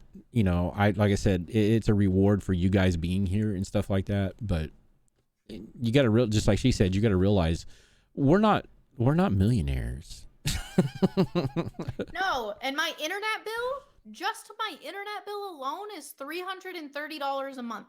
Yep. Just to stay online is $330 a month, and that's not because I'm being picky. That's the only internet service provider that's in my area. It just happens to be that I live in the desert, and so like it's a lot. It builds up after a while. So I mean, it takes a lot just to even stay level. It's only $5 a month, people. Come on, no, I'm just joking. that whole spiel about that cracked me up. But no. I'm just glad people can joke about that. And at least I hope you all know we're joking. I'm just joking.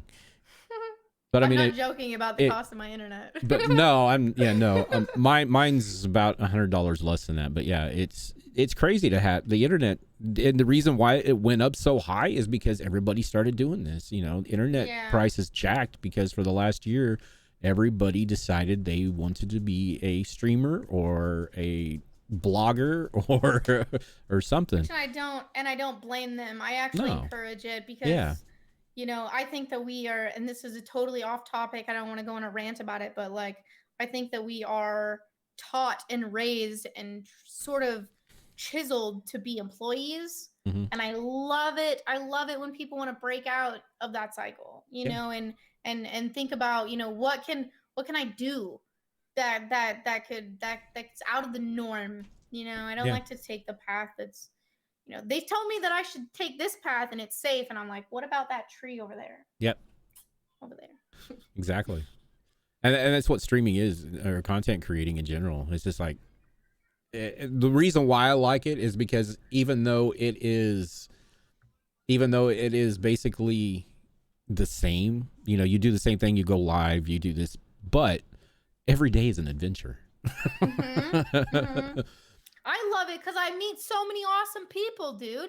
And I meet so many great people, and I make real friendships with them, and we hang out. And like for me, you wouldn't know it by looking at me, but like I was not the popular girl in school. I didn't have a lot of friends. I had a friend in each kind of friend group, but I didn't have a core group of friends, and the popular girls in school, like especially like growing up, they, I don't know, dude, they were not my vibe, Yeah. No. and so it wasn't really my scene. So the friends that I have, I've got a very few select few of people like IRL, but for the most part, like I thought I was living in this bubble and that's all I had to choose from. And when I started streaming and I meet people in Australia and Europe and Asia and all of these places all around the world, gosh, New York, it doesn't even matter. I've never been there. I didn't know that they existed on this entire planet. And turns out we have so much in Yep. common. And I love them like family, and I would never have ever been able to meet them without this. So no Yeah. matter what happens of this, I am just so thankful and grateful for every second that I have. And like, I know that if I stop streaming today, like those people would stay my friends. Yeah. Like I would plan on trying to meet them in person and all of these things, and that brings joy to me because I feel like I now have a core people that I can count on, that I can have fun with, I can let loose, I can be myself without worrying about being judged and all of these things, or plotting against me, or harming me in some way. I don't have to worry about that, which is, you don't have to with everybody. Please keep yourself safe online, but Yeah. after Definitely. after you build rapport with someone, I definitely, I don't know, I let my walls down, and it makes me feel good. It makes me feel good to have that support system for sure. Oh, and support system in this right here. Like I said, she we both started out the same way with nobody. So if you're streaming, if you're starting streaming, if anybody's hearing this and they're starting streaming, the very first thing I would suggest do is get your friends involved with you. If your friends play Mm-hmm. games, if get your family involved, at least one or two, your sisters, your siblings, or your siblings, your parents, somebody, get them involved with understanding what you do and coming into chat. Because I was just like her. I started out with nobody, and it was frustrating. It was heartbreaking. It was mentally draining. To sit there, with just maybe one or two views, or sometimes and nobody chatting, and it's just like, am I doing this right? The self-doubt demon comes in, and which, I mean, the self-doubt demon, I think that's a part of streaming, just period. I don't think that demon ever goes away, but because you always think of that one thing. It's just like, my last episode is just like, I felt off my game, but everybody's like, oh no, it was fine. But That was my thing that I go back to, is you are your worst critic, and what you notice, most people won't. They won't notice. If something's out of place in your background, I'm not gonna know. my biggest thing is my mic, because my earbuds are going bad. So it's like, sometimes it'll sound great, and then sometimes it'll sound muffled, and it's like I'm over here adjusting. And Chad, my mod, he comes in a lot. He goes, would you leave that damn thing alone? But it's that self-doubt. It's that self-doubt demon. It's just crazy. Yeah, and you know what? It doesn't matter. I'm a big advocate on you may not have an executive job, and you may be a janitor, but by God, you can be the best dressed janitor Yep. ever. You know what I mean? And you can just put your best foot forward. And, even if you don't know everything, like I didn't know every single thing that I was going to do, or I've been hired for a job that maybe I didn't know how to do everything, but you don't need to know how to do everything, No. and you can learn a lot of things as you go. You just need to know some base things. You need to know how to find an answer, and those things can go a really long way. I still have self-doubt all the time. Like, ask my friends, dude.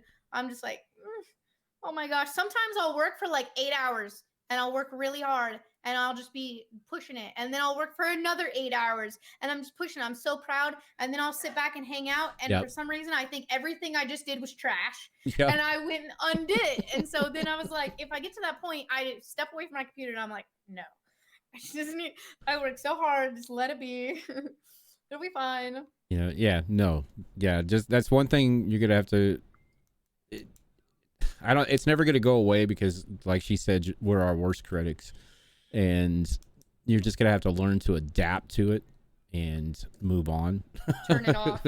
Yeah. Ignore it. Find a way to get rid of it, or not get. It's like I said, you're never gonna get rid of it, because it's always gonna be there. But yeah, just find a way to look at it and laugh at it and then move on. Mm-hmm. Learn to laugh at yourself. That's a good one. Dude, if Yeah, I'm making yeah. myself laugh, we're golden. Dude, we're golden. We're chilling. Oh, and yeah, I make myself laugh, and actually, I embarrass myself because that very first VOD, I still have not been able to edit the interview out of it because I can't watch it because I'm embarrassed. So Aww. I told because I mean, I don't know. I guess it's just because it was like when I do get a little drunk or something like that, I get more relaxed. Not really drunk, but if I have a couple drinks, that's the reason why you get loose. Yeah, I tell everybody it's just like streaming will make you an alcoholic if you're not careful. But yeah, it's just because people think that some people like me, that if you don't have something to relax you or make you loose, then you just feel. But it's that self-doubt bot or demon. It comes in and sits there and says, "Oh, you need this to be this," and it's like, no. I've only drank on stream one time, I think, and it was crazy. Well, tomorrow night, fast. I'm needing people to help me because it's they're out to get me again. I can't help in the drinking department. No. Oh man, we played Phas when I drank, and I got up to go to the bathroom, and in Phasmophobia you have to find the bone and take a picture of it. Yep. I went to the bathroom, and I came out of the bathroom, and I saw this piece of paper laying on the ground, and for some reason my drunk goggles thought it was the bone. And so I was like, I need to take a picture of this before I pick it up. So I got my phone out and I went to go take a picture of it. And before I did, I realized it's a piece of paper and I'm not the game. And I'm like, you want to talk about immersion? That's good. There's a clip of that somewhere, dude. That was funny. It's about like you see some of the videos out there that you played COD too long when you look out the front room of your window on a sunny day and see the reflection of the sun in your neighbor's window, thinking it's a sniper sniping at you. Oh my gosh. He won't die. I don't know why he won't die. What do I do? But yeah, no, and that's what makes it. That's just what makes it. It's like you gotta have fun, no matter what it is. You just gotta have fun. You gotta laugh at yourself. You gotta not take life so seriously. Because I've been in a lot of serious streams that I go in there for the gameplay. If it's the serious ones, I just go in there for the gameplay. I don't go in there for interacting with the community or whatever. But it's So, another question is like I forgot to ask in the beginning. Is just like Rose Raider. Where did that come from? Coming up with a name was very difficult for me. I'm going to share a secret that some people know and some people don't. My name is Altera. Oh, really? Yes. That's cool. Yes. My first name is Altera, and I have had the worst traumatizing experience growing up with the name Altera, just from people trying to pronounce it and like all kinds of things. Some people would go into deep horse like history of all kinds of things and bombard me for like an hour about like, how don't you know this, and like all these things, and it's just like too much, right? Mm-hmm. I love my name. I think it's very pretty. I think it's very unique. Yeah. But I didn't know that how like marketable it would be. And I hate the first interaction I have with someone. Oh my God, is your name Altera? Is your name really Altera? Let me have a 5-minute conversation with you about my name. Would you like to, what is your name? Could we get to that part? We never make it that far. Okay, cool. So I wanted to kind of skip that. So, my family loves the Raiders. Okay. And so I played when I first started. I was playing FPS games, and my whole goal was to go and kill as many people as I can, right? Yep. So like I just envisioned me growing as a streamer and me just raiding it and just wrecking it, but like, oh my God, dude, Rose is here. She's just gonna raid this place, bro. We better be scared. And I didn't want to be called Raider, and so like I put another name in front of it, and me and my brother kind of talked this out, and we came up with Rose. I watched the Titanic a lot, and I was like, I bet you people will just call me Rose instead of Rose Raider.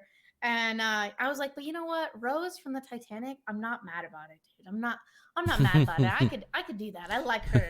Yeah, I could do that. I could be Rose. So so Rose Sweet. Raider was born, and then I made an account. I made an account on Twitch first, and I put Rose Raider, and then something happened. I ended up moving before I could even do anything, Mhm. and I wasn't able to stream for 6 months because I just wasn't even satellite internet just wasn't gonna cut it. Yeah. And so then when I tried to go back and log into my account, it wouldn't let me have it. So I kind of like cock blocked myself.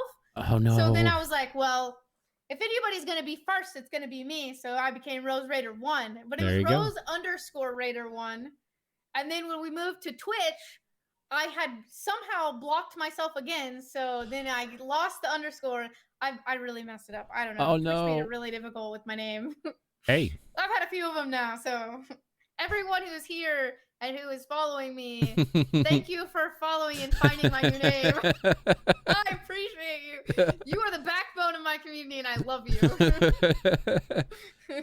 Yeah, no, that's I'm just always amazed about names, because it's just like my very first gamer name was Dark in 2020, and it was an Xbox name. It was just one of those random names that they picked. I went with that for about when I started playing before I started streaming. I went with that for a long time, and then everybody was always asking me, "What does that mean?" And it's like, Xbox. I don't know. I don't know.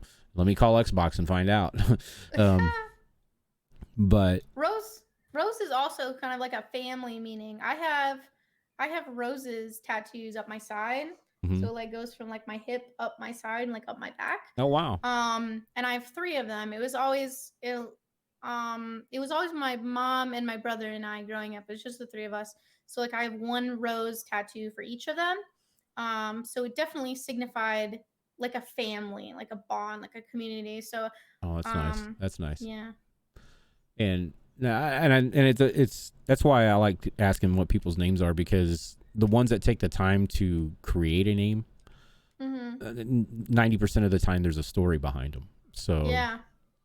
and then some are good stories and some are bad stories, but but yeah, no, that's just crazy. Yeah, that's great. I love your first name though. Thank you. I appreciate that. That is I have this whole like envision for my stream name. Like I have all these really cool and really like pulling all that together. Mhm. Hopefully we'll be able to do that in the future.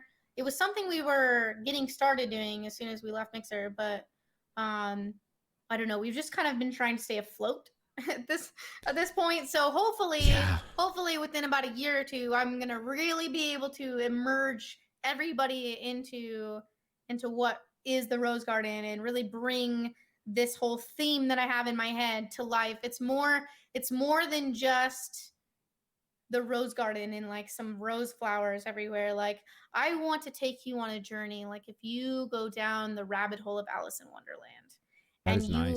you arrive at the bottom of this hole in this creepy, almost Halloween-esque, like foggy landscape with these alluring skulls Wow. and roses that are really drawing your attention. My logo that I want to have done is a rose with like an illusion face of a skull in it. So you're gonna look at it, it'll look like Ooh. a rose that's sitting right there behind my name right there. Ooh. But see the shadows of the rose? Yeah. That's what makes the eye holes and like the mouth and like all of that. And so that's really kind of like the vision of where I'm trying to go. But something like that doesn't exist. A Yep. lot of artists that will do it for a little bit here and there, they try to take copies from different things online, and it literally has to be made from scratch to the Ha- point where I'm messing with Blender to try and do it myself. have you tried contacting a tattoo artist? I have to Have you? try and get like a sketch.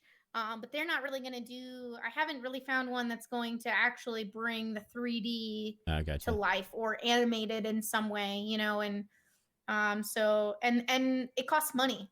Yeah. It costs money. Yeah. Whereas, in Mixer we had all of it. I was about to hire a video editor for goodness sakes, but that's just not the case anymore. But that's not going to stop me that just means that I need to work 5 times harder, and now I need to edit my own videos. I hate it, but I'm doing it. I'm doing it. And you know what?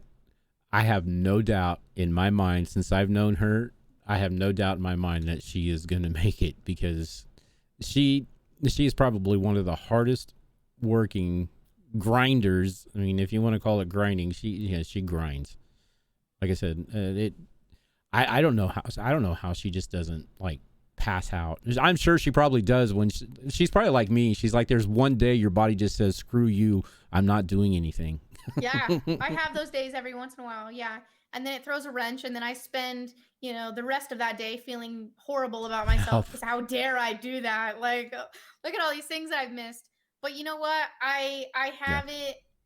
Me and my mother have had ups and downs, but like I get my work ethic from her. She always taught me and like raised me that the only thing that I have in this world is my reputation and my work ethic. And that's what I can control, and that's what I can do. And I've lost and I've left a lot of really great jobs because, I was working in an accounting place, and I would get what they get done in 3 days done in half of the day. And so I would cause a lot of problems for myself because there was other women, and a lot of times they were older, and I look a lot younger than I am. And so I would unknowingly be causing issues for myself because, they think Yeah. I'm making them look bad and all these things. And really, I'm just trying to do as much as I can. You know what I mean? I'm Yeah. trying to work for them just like if it was my own business. Yep. And, if you're not working, someone else is working 10 times harder. Yep. And, that's just kind Exactly. of what I roll with. That's just what I do. I can't turn it off. No, and don't. I mean, because that's what there needs to be more people like that. 'Cause, I mean, I'm not going to say I'm the same way, because I mean I was when I was younger, because I'm about 17 years older than you. But no, when I was your age, I was the same way. But as I've gotten older, I mean, I still have my same mannerisms and stuff. I don't sleep. I'm up till 1, 2 o'clock in the morning. Actually, Kamikaze calls me a robot, because I go to bed at 2 o'clock in the morning, get up at 5, work 10 hours a day, and then come home and do this again. So it's just like, but I enjoy doing it. That's what keeps me doing it. And I think that's what, as long as you have an enjoyment in doing whatever you do, not just here, but whatever you do, it shows. And you can tell by the way she works and her work ethic. Sorry, words are very hard today. That, she's going to go far. I've saw it from the day one when I first met her, till today. She has not stopped.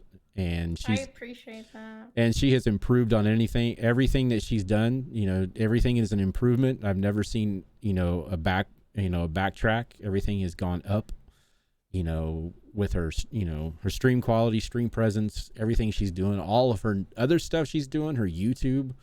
I mean, she knows she's got it. She's doing what more people that want to make this a career need to do, I appreciate that so much. Those are really kind words. And like I'm almost about to cry. I feel like I sorry. just got paid. Sorry. I feel like today was a payday for me because like in this industry, you don't have a boss looking over your shoulder saying, you did an excellent job on your work.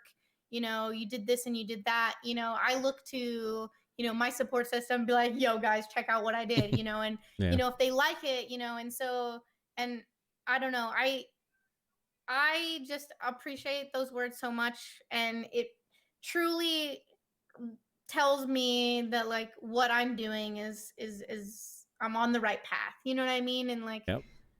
that it's recognized, because you could go through and have, do so many things. Let's say you work your ass off for 5 or 6 months, and people might notice it, but maybe they won't express that to you. You know what I mean? And Yeah. so to hear that, and to know that something like that is recognized and noticed, from even that far back when I did start, and you can see that progression, that as a person I might not be able to see it as well because I'm living it, Yeah. and so it feels like payment, and like I feel like I just got paid today, so that makes me feel good. I appreciate that a lot. Hey, no, that's what I'm saying. I mean, I don't.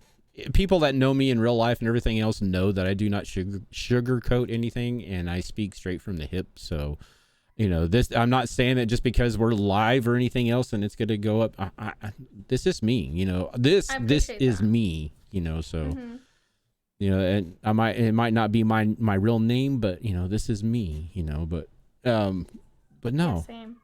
yeah, it's just, like I said, I've, it's just everybody, because I've handpicked everybody that I've wanted to be on the first 20 episodes just for that fact, because I've watched them grow over the last, some of them started prior, but like with Rose, she started about the same time I actually started getting into interacting with people. So she was like one of the first I would say new streamers, because she came on the scene about, I've already been on it for about 6 months, and watching her do that, she was kind of an inspiration to me. It's like, well, hell, if she can do it, if she can, watching her grind like that, it's just like, okay, all right.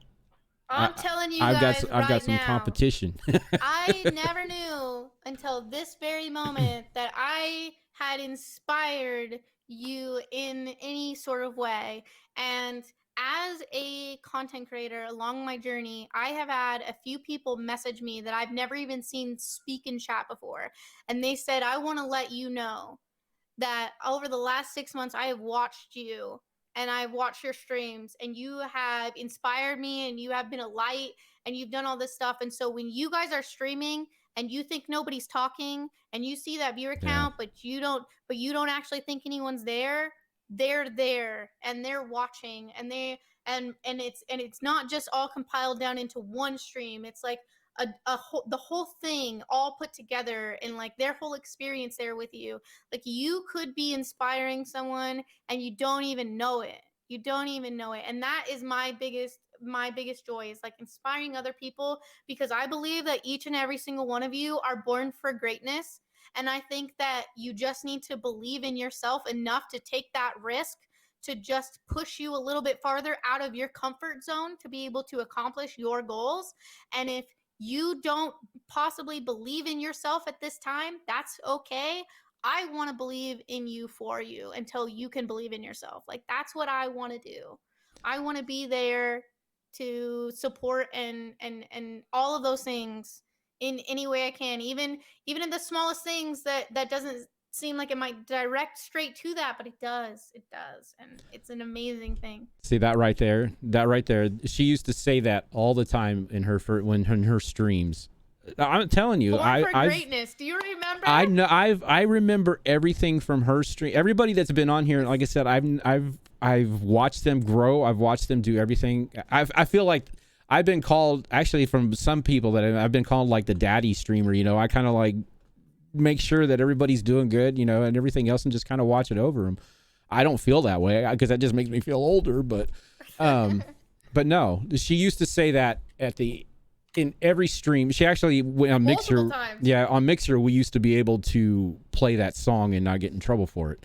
So I can't remember who sings it though, but oh my goodness, it's Papa Roach. Yeah, Papa Roach. I was gonna say that, but it's Born like, for greatness. Yeah, and I didn't want to be stupid. When I first started singing it, I wasn't very good at it, and like as I grew, my family would be like, "Yo, that song today, fire! You're getting better, dude. It's getting there, dude. I'm liking it." And I actually wrote the people who own the rights to that song probably 10 times, and many different people, to try and pay them. What would it cost? What could I pay you to be able to use this song for this particular reason, to help promote this amazing, this amazing message that I'm trying to portray, that is a huge part of my content. I would like to pay and compensate you to be able to use that. I have heard crickets. I cannot get anybody to respond to me at all. It sucks, because it really kind of pinpoints, and man, I miss it. I miss doing it all the time. Every time, this goes to show you, every time I hear that song on the radio, she comes to mind. Every single time. Every time I hear that song come on the radio, Rose, comes to mind, because that's it. That song is connected to her, because she played. It was part of her alerts. She played it, everything. like I said, Like she said, command, anybody could yeah, come and play it. yeah. And it had like a short little thing that we do. Yeah. But like I said, you know, just like she said, don't ever think that somebody's not watching, you know, because like she, you know, apparently by the way she's acting, she never knew that I actually paid attention this whole time. I knew you paid attention, but like to know that like I inspired you even in the smallest of ways, you know what I mean? That's not something that comes up in conversation. Yeah. You know what I mean? I mean, there's people that inspire me, and I don't just like go to them and be like, oh, by the way, you know what I mean? And so like I think what you're gonna hear more as a content creator is negativity, and what you don't realize is positivity is way more quiet than negativity is. Yep. And they're not all gonna tell you, and you can ask, and they're not gonna say anything. You know what I mean? And those are the things that even matter even more. They matter even more. Yeah. It does. She's great. You know, like I said, I was really honored to have her come on here. You know, like I said, when I say honored, I'm honored everybody's been on here. I'm really pleased that everybody's helped me in my journey with this. But that's what I'm saying. That's what we were talking about in the beginning. Make friends. Because if I didn't have these friends, all these people that have been on here are my friends. You know, and I've made new ones since then. So it's like, make friends. Because if you don't make friends, you're just going to be... You're doing it wrong. Yeah, you're not doing it for the right reasons if you don't make friends. Mm-hmm.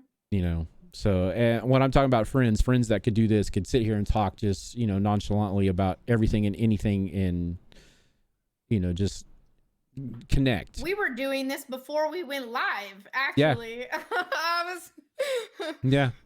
No, that's what I like, because I could have just sat here and had this entire conversation off stream. It probably would have went the exact same way. Yeah, I know. We were sitting here talking, and I looked at the clock. It's like, oh shit, I'm gonna hit the live button. Let's go. but no, yeah, that's when you know that you've created a bond somehow down the road, and that's what I love about the streaming community, because for me, I'm an I'm an introvert. I don't like getting out. If I could sit behind my computer 24/7, I would. Because you don't, in today's world, you don't have to get out. You know, you can order everything, order your food, your clothes, everything. You don't ever have to go anywhere. And I love the idea of that, because sooner or later, you know, I don't want to go out no more. Unless, you know, we get together for people that we know, you know. Yeah. And this is another reason why I like doing this too, is because yes, I'm in her chat, you know, or she comes in my chat, but we're just words in a chat. And then when we come like this, it's almost like we're meeting face to face for the first time. It's a different experience. Yeah. Don't be afraid of voice chats in Discord. Don't be afraid to turn your camera on around your close friends that you feel comfortable with. You know. But have a party. But make sure you have clothes on though, or some. You know, pants aren't needed. You don't need pants. Why do we need pants?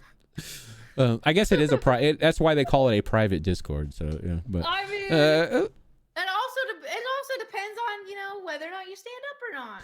True. You know, I have to wear pants on my stream because my community likes me to like get up and do squats and shit. What if I forgot? What if I wasn't wearing pants and I forgot I wasn't wearing pants and I stood up? That would not be good. Yeah, that would be a whole different conversation. No. It would be not a good time, dude. Rose would be in Twitch jail. But, well, guys, do you guys have any questions for her that you've just never been able to ask, that you just want to ask? You guys are free to ask questions. You guys were actually free to ask questions. We just got so in deep in conversation, I just forgot to tell you all. You were welcome to ask questions anytime throughout chat. We had questions, but I think I answered them without you asking. Yeah, and see, that's what I love about the connections. It's like it makes some of these shows go so smooth, is because all I got to do is just put a trigger word out there, and then you guys just take over. Yeah. So many clips. Did you make clips? If you made clips, if we had awesome. No pants. Oh. He may have made clips. I'm not sure. Oh no, that's Big fine. Boy's the clip king. I mean, yeah. I mean, I don't know how well it would clip. Joke about no pants. Oh, Yeah, there would be there would probably be several clips. I can almost guarantee that part. That's how we would go to Twitch jail. Yeah, yeah. It would be like you would have to automatically in stream and hit unpublish. Or delete. Or delete, yeah. That's funny. But yeah, if you guys, I mean that's just friends, acquaintance, or friends and community. That's what you need, plain and simple. Mm-hmm. And I'm so blessed to have the friends, and I can't wait to one of these days to where we actually get to meet in person, with everybody, hopefully if this channel gets big enough, maybe in a few years we can have like a big reunion show somewhere. Maybe all this crap will be gone and we could rent a pavilion somewhere and have a reunion show. That would be awesome. That would be like that would be so dope. That would be like my 5-year goal, is to have like a reunion show, because hopefully in 5 years everything is like semi sort of back to normal. Big boy loved it. Sweet, thank you. See, and that's what I mean. Compliments like that, it kills that self-doubt bot, or that self-doubt demon every once in a while. I had a great time. TwitchCon in Amsterdam. I don't know about that, but TwitchCon, I would say, I don't know, if I got together with everybody. Teen coming in with that rate of 5. What's up, girl? Let's go. She's gonna be she's our next week's guest. I saw that. I saw that. Yeah, Teen Tribe's gonna be our next week's guest, so don't miss that one. She's got a lot of things.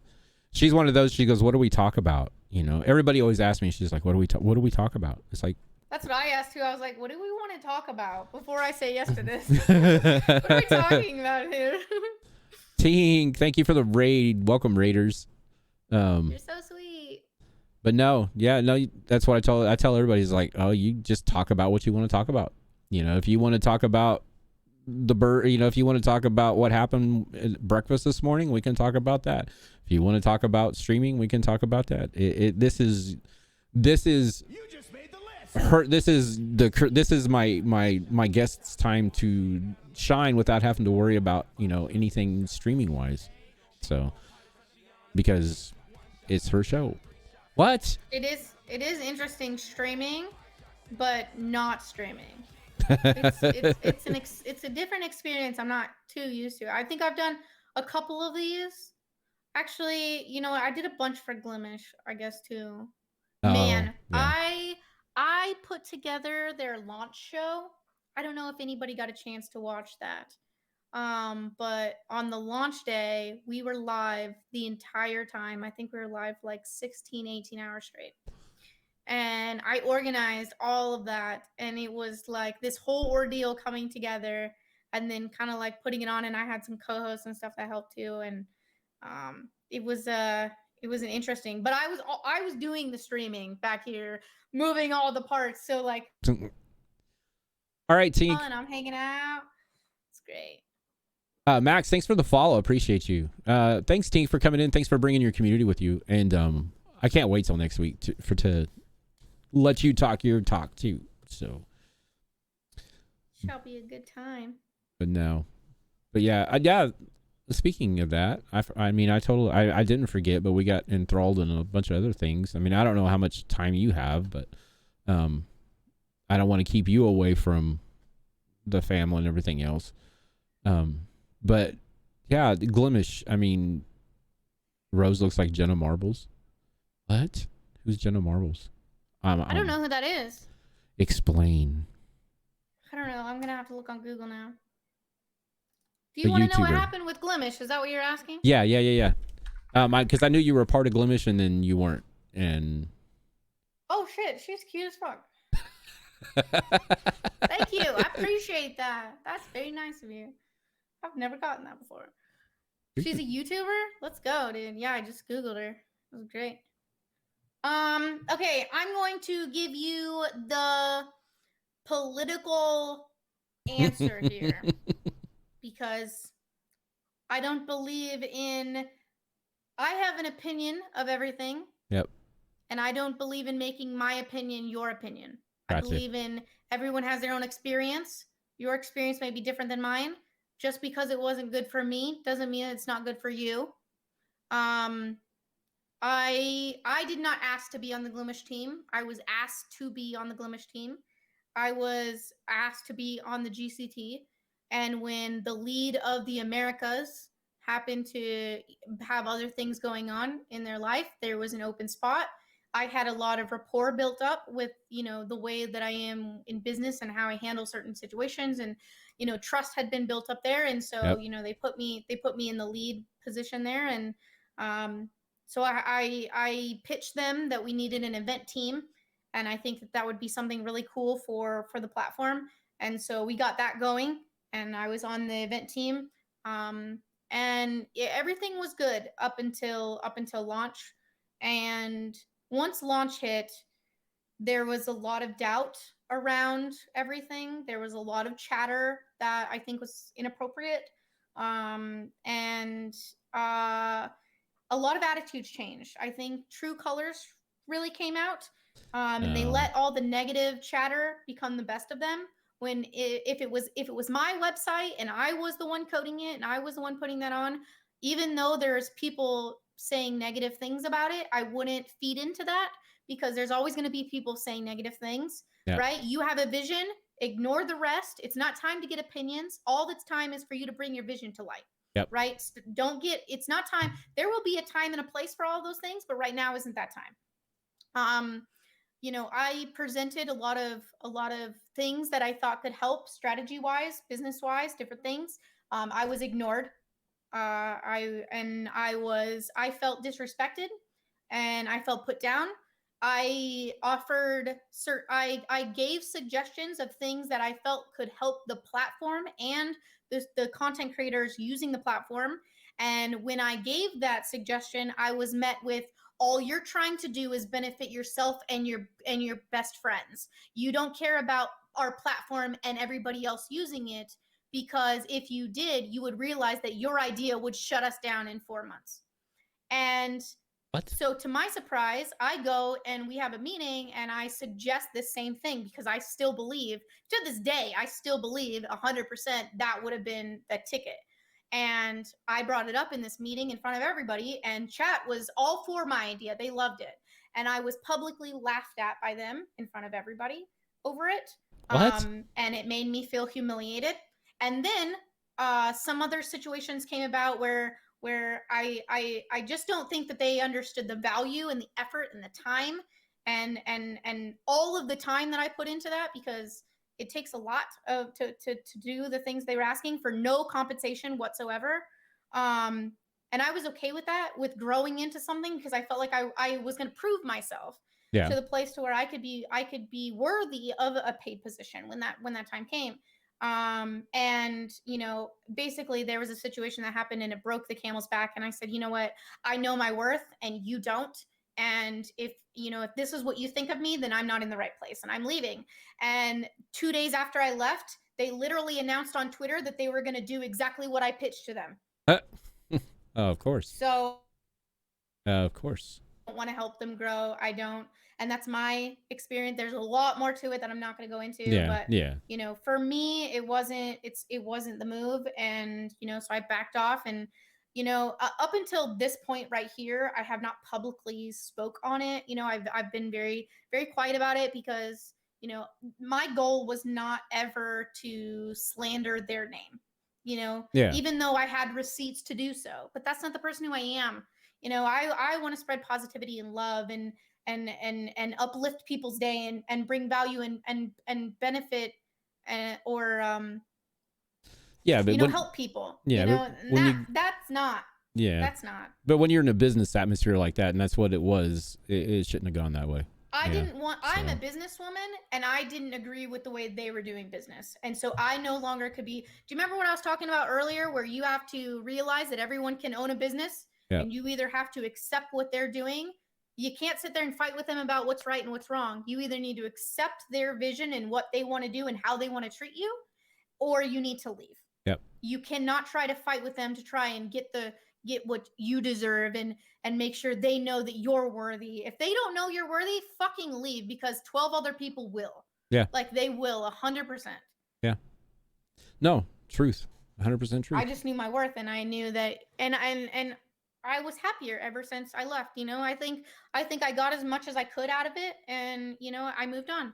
And my experience isn't going to be the same as everybody else, because not everyone's going to be in the same situation as me. Not everyone's going into business with Glimesh. They're just using the platform. I was going to say everybody has those are two separate things. Everybody has a different take on anything. It's just plain and simple. But no, I didn't mean to like stir up anything. I hope I didn't. No. Okay, you didn't stir up anything. I know a lot of people had questions. Honestly, that was an unanswered thing that I kept to myself since they launched and since I left, to be honest. And so that's just. I just don't want you to come back on me later on. It's just like, think about it. It's like later throw stuff at me, like virtual daggers at me. It's like, God damn it, why'd you bring that up? No, it's fine. I don't even mind. I don't even mind, because like, it's something that happened, and this is why I don't mind, because I believed in Glimesh so much. That's why I don't mind. I don't mind because I know you watched me sit on my stream for 8 fucking months and preach that shit. Yeah. I know you watched me, how fucking passionate I was, how into it I was. I believed in what it could be. Yeah. Unfortunately, the wrong people were fucking running it with a different mindset of business, with a different plan of action, with different things put in place. Glimesh is a fucking gold mine. Okay. Yeah, it is. But unfortunately, they don't see that. And that's not my fault. I can't change that. You know what I mean? And so I'm not even going to, like, it didn't even ruin anything. And I'm glad you brought it up, so that I had an opportunity to mention that, because everyone saw how passionate I was about it. And then all of a sudden I never spoke a word. I never told anybody that I wasn't going back. I never told anybody why I left. I never told anybody what happened. I literally I spoke about it every time they saw me. I couldn't shut up about it. And then all of a sudden, you never heard about it again. Yeah, I know that. So I think it did need answered. Yeah, honestly. Because you were like my contact when I first started talking about going to Glimesh. It's like, oh, Rose is in here. So, that's why, we kind of rekindled after the Mixer fiasco and everything else through the Glimesh thing. So, but no. I mean, it all happens. I learned some shit. So, move on. as long as you learn, and that's on anything. So yeah, but no, 100%. But so is there? So we know that you got your YouTube stuff in the works. You're going to become a commentator for ALGS soon. That's my goal. That's my goal. I want to be a commentator for fucking Apex. I don't even care if it's ALGS. Maybe someday I will. I don't even know. I've watched it, and I just know I could do it. I just know I could. Well, someone that grinded the game as long as you've probably grinded it more than probably the people that are competing in it. Put it that way. I played a lot. I put in a lot of hours. I think I'm up to like, I don't know, 2,000 or 3,000 hours in that game. So yeah, I mean, you probably have. I mean, I can, some of the yeah, because people just don't, they play it, they play it and they've got their in and they're done, then they play it, they got their in and they're done, so. My thing is that Apex was the first PC game I ever played, besides like Age of Empires, when I was a kid, or like some tycoon games, I don't count those. Those don't count. Like, I played shooter games. Like, I tried playing COD on my brother's fucking Xbox, or I played Halo, but on the controller, I wasn't ever really good at shooter games because I was shooting the ground and the ceiling and like everywhere. Like, I couldn't aim. And so the first competitive, first-person shooter games that I ever played was Apex, and it was the first game I ever played on a mouse and keyboard on a PC, and experienced that whole thing. And so my stream captured all of this. And so I went from not being able to, I remember having an 8-hour stream and people in my chat would be like, just kill one person. Just one person. I'm like, I'm trying, dude. I'm going 4 days. I haven't killed one person, dude. I don't know, man. And now we're getting somewhere. Now we're doing stuff. Now it just feels so good. It feels so good. And I've had some great friends to kind of help me along the way. But like my thing is like I won't stop until I am better than every single person who plays Apex. And she I will won't. not stop. And it's rough because sometimes it's rough with my friends because I get so competitive that I feel sometimes if I find myself being like snippy or like something with my friends, I'm like, I don't want to be that with them, you know? And so then I'm like, I got to take a break, you know? But, well, have you ever thought about going into competitive? I mean, I could, but I like so many other games. I like to build. I got you. I'm going to play New World.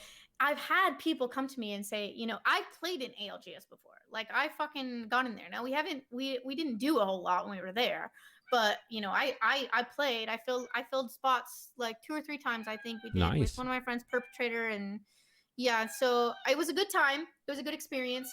You know, I think that if I put my everything into it, I know that I could, and I think that I would have a really good chance of competing. But my problem is my heart and my soul isn't.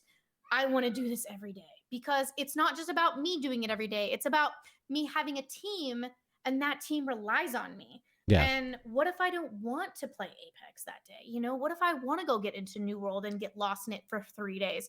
You know, but then I'm going to have this weight in the back of my head that these people are counting on me and now they can't practice because I'm not there. You know, and until I get to a place to where I feel like that's a leap that I want to take, because that's going to be a commitment. You know, and if I make that commitment, I'm pretty positive like I could do it. And I would be pretty interested to see what I could pull out of it. But I'm a variety streamer. Look at my YouTube. Yeah, exactly. And there ain't nothing wrong with that. But I'm going to have to cook dinner soon. Yeah. I need to let you go so you can go do that. My daughter's been calling over here like, Mom, what are you doing? Mom. But yeah, no, I appreciate you for being on here. I appreciate you for being you. It was fun. I really enjoy your content, and I hope you guys, if you guys have not, and I know you all have, but if you have not been over there yet, for the ones that, especially the ones that just rated, if you're still here, go follow her. I don't have her YouTube because I'm Space Casey like that, but it's the same. If you go into YouTube. I got you. Don't even sweat. You just made the list. Yeah, I think this. Oh, it did come. No, it did not come up. Hang on. Did it not? Is it blocked? Yeah, I think it's okay. the settings. Oh, that's okay. That's okay. I can do it. It's funny because I can see it. Yeah, I know. I can see it too, but I think it on the other chat it blocked it. So. Yes, we shall. We shall. I'm excited. I am excited. See if I can spell it right. Did I spell it right? I have no idea. Oh, yes. Okay. So click on that link for her YouTube. Click on the link above that for her Twitter. For her Twitch, and her Twitter's the same. You know, so she's got the content creator deal down. If you want to be a professional content creator, everything has to be the same. It has to be pretty well recognizable across platforms. So. Rose Raider 1 on every platform. And if you like past VODs, I have my VODs uploaded to YouTube, and that is on a different YouTube, and it's youtube.com/Rose Raider 1. I only have like a few followers or subscribers, so I don't have a custom link, so I have no idea what that is. Oh, okay. Yeah, no. It's like super brand new. I've decided to start this thing where I will delete my VODs off Twitch and I'll upload them to YouTube. Yeah, that's a good thing. Yeah. But anyways, go make dinner so your daughter doesn't come and yank you out of your chair. All right.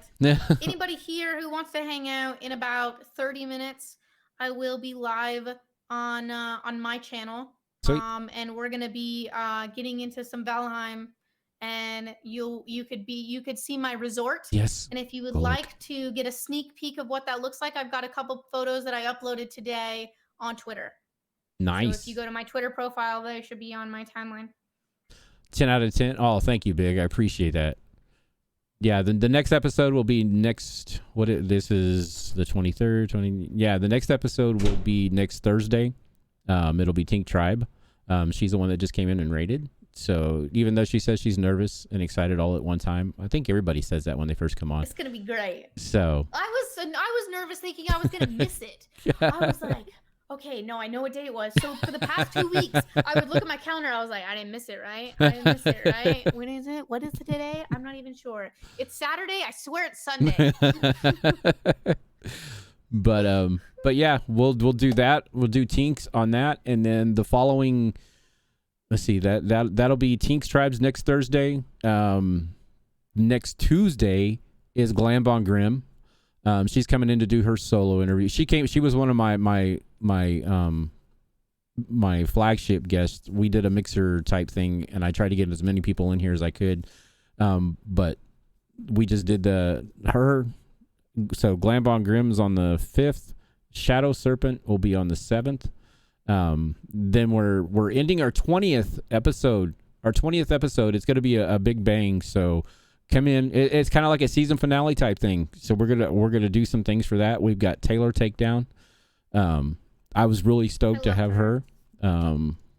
She was, she's, there's certain streamers, you send these emails out and you just kind of like don't know. But like I said, I handpicked everybody that came on for the first 20. So I'm really stoked that everybody was available to come on. I'm really blessed and to have friends that I can call friends like this. And I don't know. I'm just kind of like you. Blessed to be here.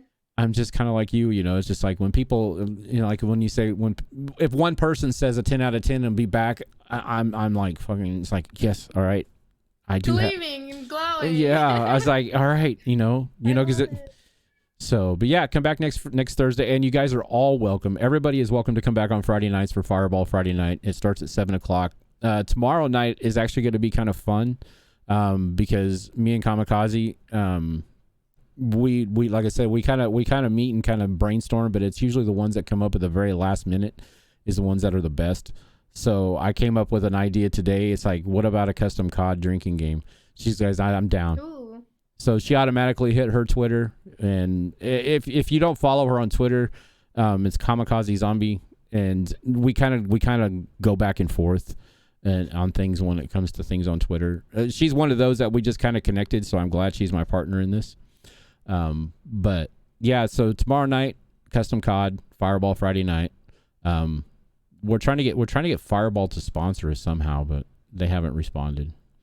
I got some insider emails, so we're gonna start emailing. I'm gonna wish you luck. I'm gonna send you all of the good vibes. That's gonna get all of them, and it's gonna be way better than when I messaged Papa Roach. It's gonna be great. I mean, even if they'd follow us on Twitter, I'd probably pass out. I'd be that kind of fan struck, Yeah, dude. Just throw your shades on and be like, "Yo, we're ready to go. Let's do it." When Fireball Whiskey follows on Twitter, I know we've made it. yes. But no, thank you. Go make dinner, and thank you for having me. I'm very happy to be here. I had a blast. And yeah, and you're welcome back anytime. You want to come back on and spot something or whatever, just let me know. We'll make time. But like I said, we've got the next 20th on the 14th of October. We'll end the season. But also we're doing that for one reason, because we got a big event coming up on the 30th of October. We've got a 12-hour charity stream for Stack Up military charities. We're going to be doing a 12-hour stream. I believe we're going to be doing a Dead by Daylight tournament, and we're also going to be doing a COD girls versus boys tournament. We've invited some team leaders. They're picking their teams, and we're going to do that for the first. And then if that takes off, then there'll be some more events throughout the year or throughout the months afterwards. So like I said, stay tuned to Twitter. If you don't follow Twitter, it's Doghouse Live on Twitter. And also the website's www.doghouselive.com. So I believe I don't have the website, but there's the socials for everything else. I'm going to try and get over the fear of going live on TikTok for the event. So It's rough, but it's worth it. Yeah, I know. It's one of those things. You just gotta do it. I have everything set up right here. All I got to do is hit the live on a spare phone that I have, and that runs off of Wi-Fi. And it's like okay, no, I'm not gonna do it. No, not gonna do it. It's like, okay, nope, not gonna do it. Nope, not gonna do it. So hopefully for the event, I can get the courage up to hit that live button, and we'll go live on TikTok for the event as well for some of the commentary and stuff of the tournament. That'll be fun. But yeah, so make sure you guys at least hit the Twitter, because we do have some fun get backs together on the Twitter. So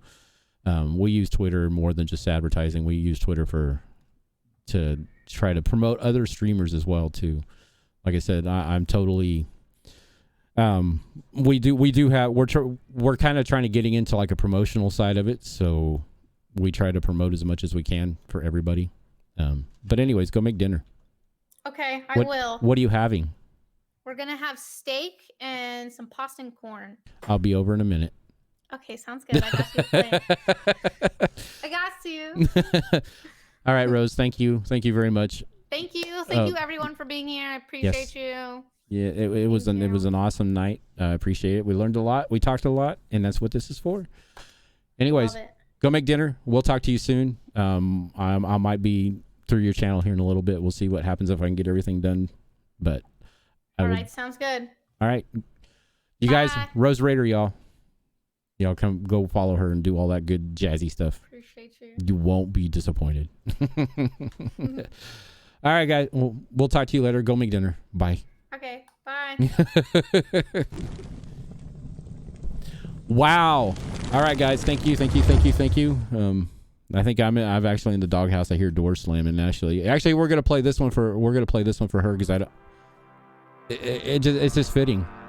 And I played them before, and it won't get muted because I'm not affiliated. So, but anyways, this is for you, Rose. Thank you a lot for coming in.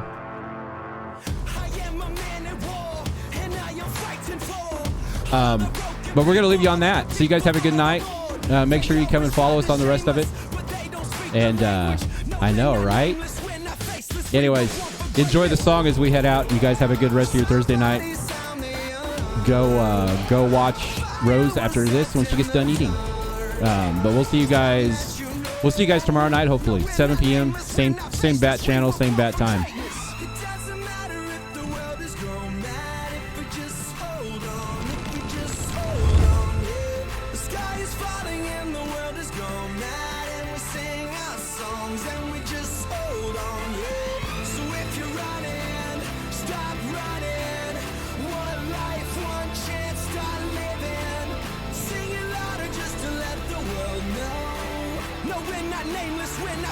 We were born for greatness. We're not nameless, we're not faceless. We were born for greatness. We're not nameless, we're not faceless. We were born for greatness. They say that I'm reckless because I'm relentless. They spit on my face and crush on my name and taking my life in vengeance. Yeah, you can try and blame us and try and take what's sacred, but we're not nameless, we're not faceless. We were born for greatness.